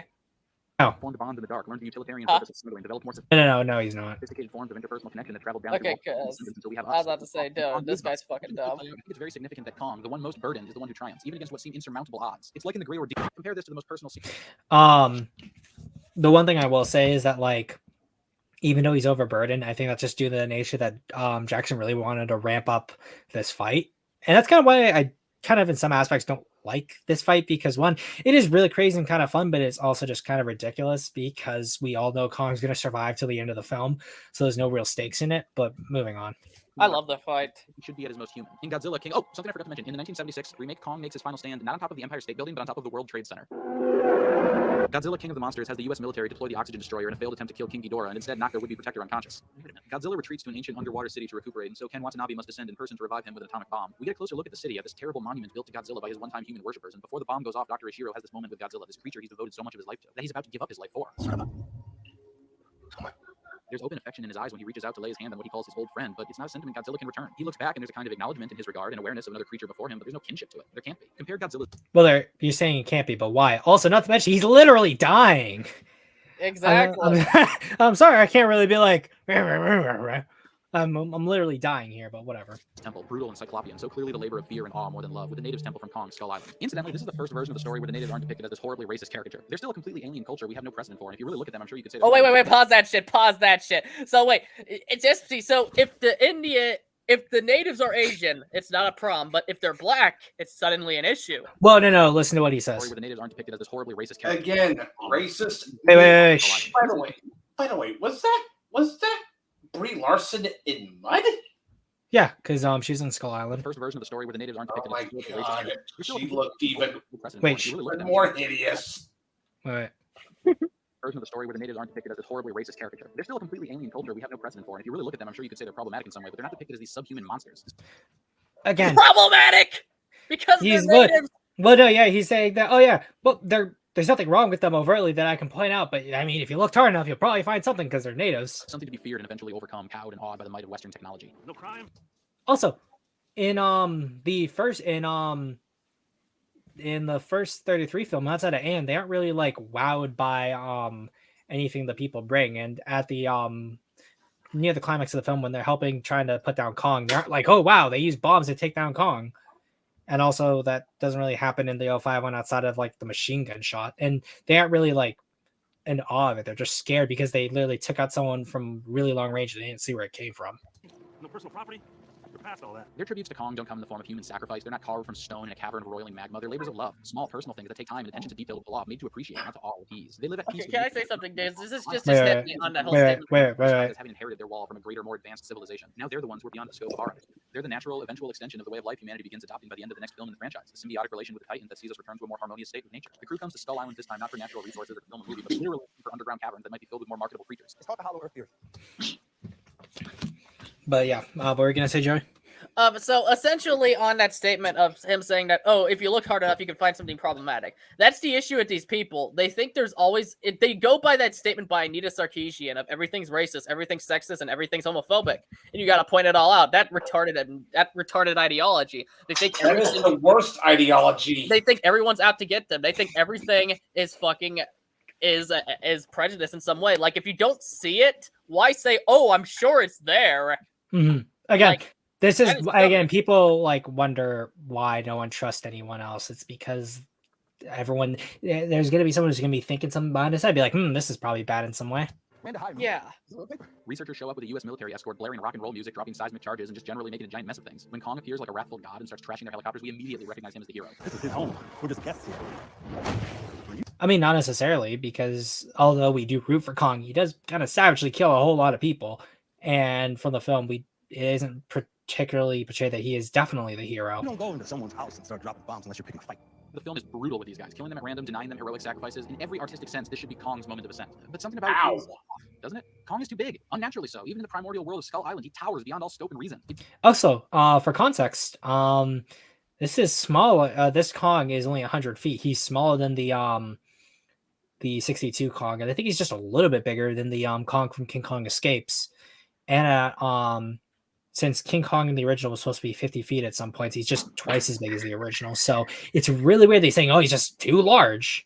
It brings to mind strange questions Yeah, about plus it's building up for his collaboration with fucking With Godzilla. Godzilla, yeah. Does he have enough space? How is there ever more than one of him on that island? He's bloated up like a factory chicken beyond any rational proportion. Also, he can fight Godzilla and a Pacific Rim robot. So yeah, you literally know what the reason is. Zulu, and who knows what else in the future of the extended universe. If it sounds like I object to Skull Island, by the way, I don't. This might actually be my favorite entry in the series. We're going somewhere with this. Kong ends the film not dead at the foot of the Empire State Building, but standing proud over Skull Island, seemingly the undisputed ruler of his domain. But has he escaped the system that sets him on that fatal climb? No. Rather, now we're seeing a timeline in which a more sophisticated, more subtle, though not necessarily less sinister Carl Denham has finally successfully shackled Kong to his metaphorical orbit. In the new movie, he once again has Bond's trailing hands and feet, now grown so massive as to make their chains appear something like marionette strings. Speaking, this might be Kong's moment of triumph, the crest of his final ascent, if you will, but it's not. I mean, nobody believes that one of them is actually going to kill or even definitively beat the other, right? We basically got a good portion of where things are going just based on that trailer. But imagine if they went that other way. Like Kong and Godzilla fight all up and down the East Coast. They destroy New York, New Jersey. Kong smashes Godzilla through the Empire State Building, all that great stuff. It's the big climactic fight. They both get their licks in. Kong has Godzilla in a headlock, and that womp womp womp starts, and we think, oh man, radiation breath is coming, and snap! Kong breaks his neck. Godzilla's whole body jerks, the spines go dark. That's it. Maybe Kong plays with the jaws a little bit, then stomps the whole head in to be sure. Godzilla is dead. That's it. Kong beats his chest, roars one last time, and the credits roll. Done. End of franchise. Godzilla's not fucking dead. No, GVK had to come out by this point, but essentially, because he's trying to say, oh, Kong's a wonderful critique of the West, therefore, if Kong beats Godzilla, it is a vindication of my ideals, and that's what I'm trying to portray here. That is essentially the ending thesis of this film, or his video.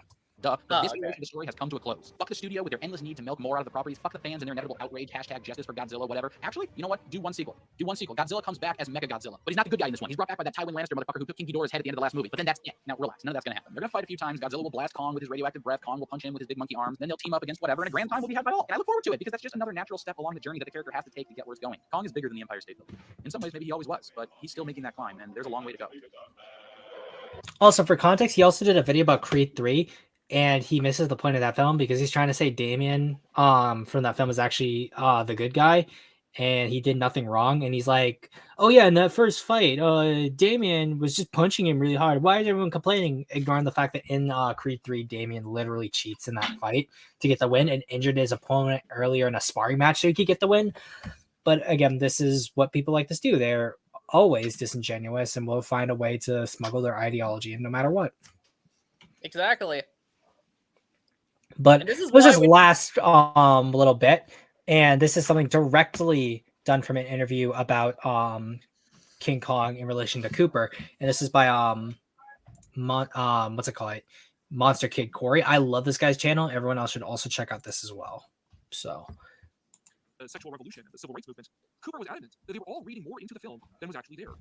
According to Belmer again, Cooper became irate when we discussed those who attached symbolic overtones, phallic and otherwise, to various aspects of Kong. As far as he was concerned, there were no hidden meanings, psychological or cultural implications, profound parallels, or anything remotely resembling intellectual significance in his film. Sometimes a giant ape really is just a giant ape. Now, well said. Sometimes a giant ape really is just a giant ape. Yeah, no, literally. In most cases, an ape's just an ape, and there's nothing more.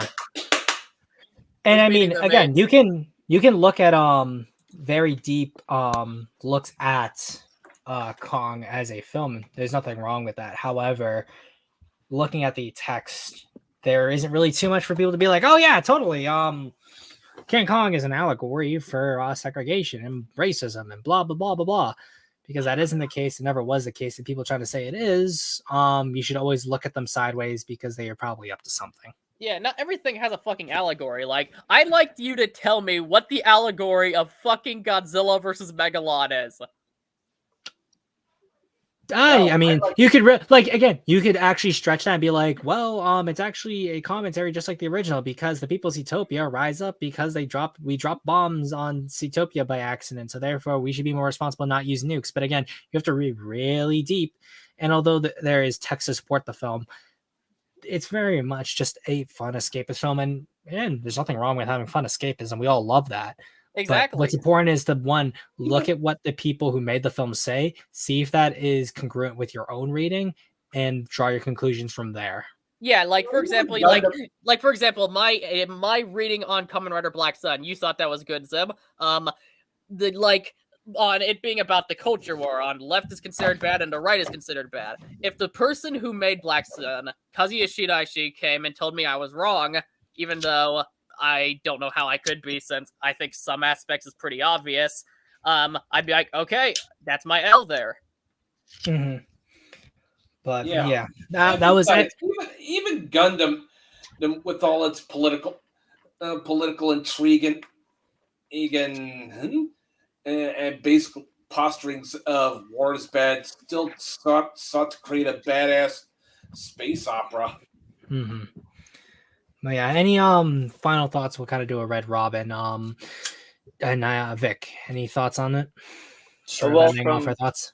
just from what I saw, it tended to be a lot of people just projecting their own weird thoughts onto what ultimately is just like escapism. Like they're looking too deep and finding the wrong things. And Basically, midwits is what they are. yeah, and then a lot of it seemed to be like people. I don't know. From my perspective, these people like believe that natives don't exist anymore or something. Really? Or that it Essentially, doesn't. yeah. Yeah. Or like portraying natives as somehow racist because colonialism, something bad, you know. Yeah. Yeah, But, it's like, pretty fucking retarded. Mm-hmm. Yeah, it feels as though they don't do as much research as they try to portray themselves doing. They ignore what the creatives said to try and prove their own points, which they fail at, I think. Yeah, like sometimes, as he said, sometimes a giant ape really is just a giant ape. Like not every art is supposed to be deeply digged into. Some things are just made to be escapism. Like back on the topic of Kamen Rider Black Sun, like I love that show for being very dark and deep with all this complex lore, but I also love the original of Kamen Rider Black for being very fun and simplistic while still dark in areas. There is value to that. Exactly. Any final thoughts on your end, Matt? Other than we really need to roast Professor Otaku some more. He can never be roasted enough. I want him roasted to charcoal. Yeah, but it was. I think that this is enlightening, and I think really this is why I don't primarily do a lot of content, but I definitely think I'll do some more in the future. But I thank you all for sitting through this nonsense with me, even over, the course of this video. I gained a few more subscribers, so now I'm at 921. So I am less than 70 away from the big 1K, and I thank you all for sticking with me for this final stretch here. And my dude, thank you. Congratulations, them. Of course. And I want to plug everyone, starting from below me. Levic, where can people find you? You can find me on Twitter as JaCrispyVic or G98 Appreciator, where we talk about 98, behind the scenes stuff, interviews, and more. Oh, that's you. Yeah. Huh. And the Joey, where can we find you? Oh, on my YouTube channel, Gojin the Makai Phantom, I also have a Discord server where we basically talk a bunch of random nonsense and nerd stuff. But particularly, most important, definitely the YouTube channel. I talk about, it's basically my very own nerd lounge. I used to be called Daikaiju Spacezilla, but now I go by Gojin because I wanted to combine a lot of stuff that I like Gojin being like Gojira, Jin kind of going back to Daimajin, and Makai Phantom going back to Garo. And I just want to talk about basically everything. Like I talk about movies, shows, even fucking video games. Mostly I'd say I go into foreign topics, but I also like to go into American stuff too. Basically, if you just like, if you want to see me talk about a bunch of random nerd stuff, go there. I'm working on a bunch more videos. I currently got a video up of the Thailand kaiju film, The Lake, featuring none other than Goji Fan 93. So yeah. Mm-hmm. And Matt, where can we find you? Oh, you can find me at M Veltal Mark II. That's Veltal with a W because German language. And of course, Xenogears fanboy. Of course. I'm just basically your average everyday mecha shit poster. Yeah, you're mostly on Twitter, I think, right? Yep. Yeah. Twitter and Facebook. Yeah. And of course, you guys can find me at Zimzilla99, essentially everywhere on the interwebs. But again, thank you all for sticking with me this wonderful night. And I'm Zimzilla, and I'll see you guys all next one. Have a good one, guys. Have a good one. Adios.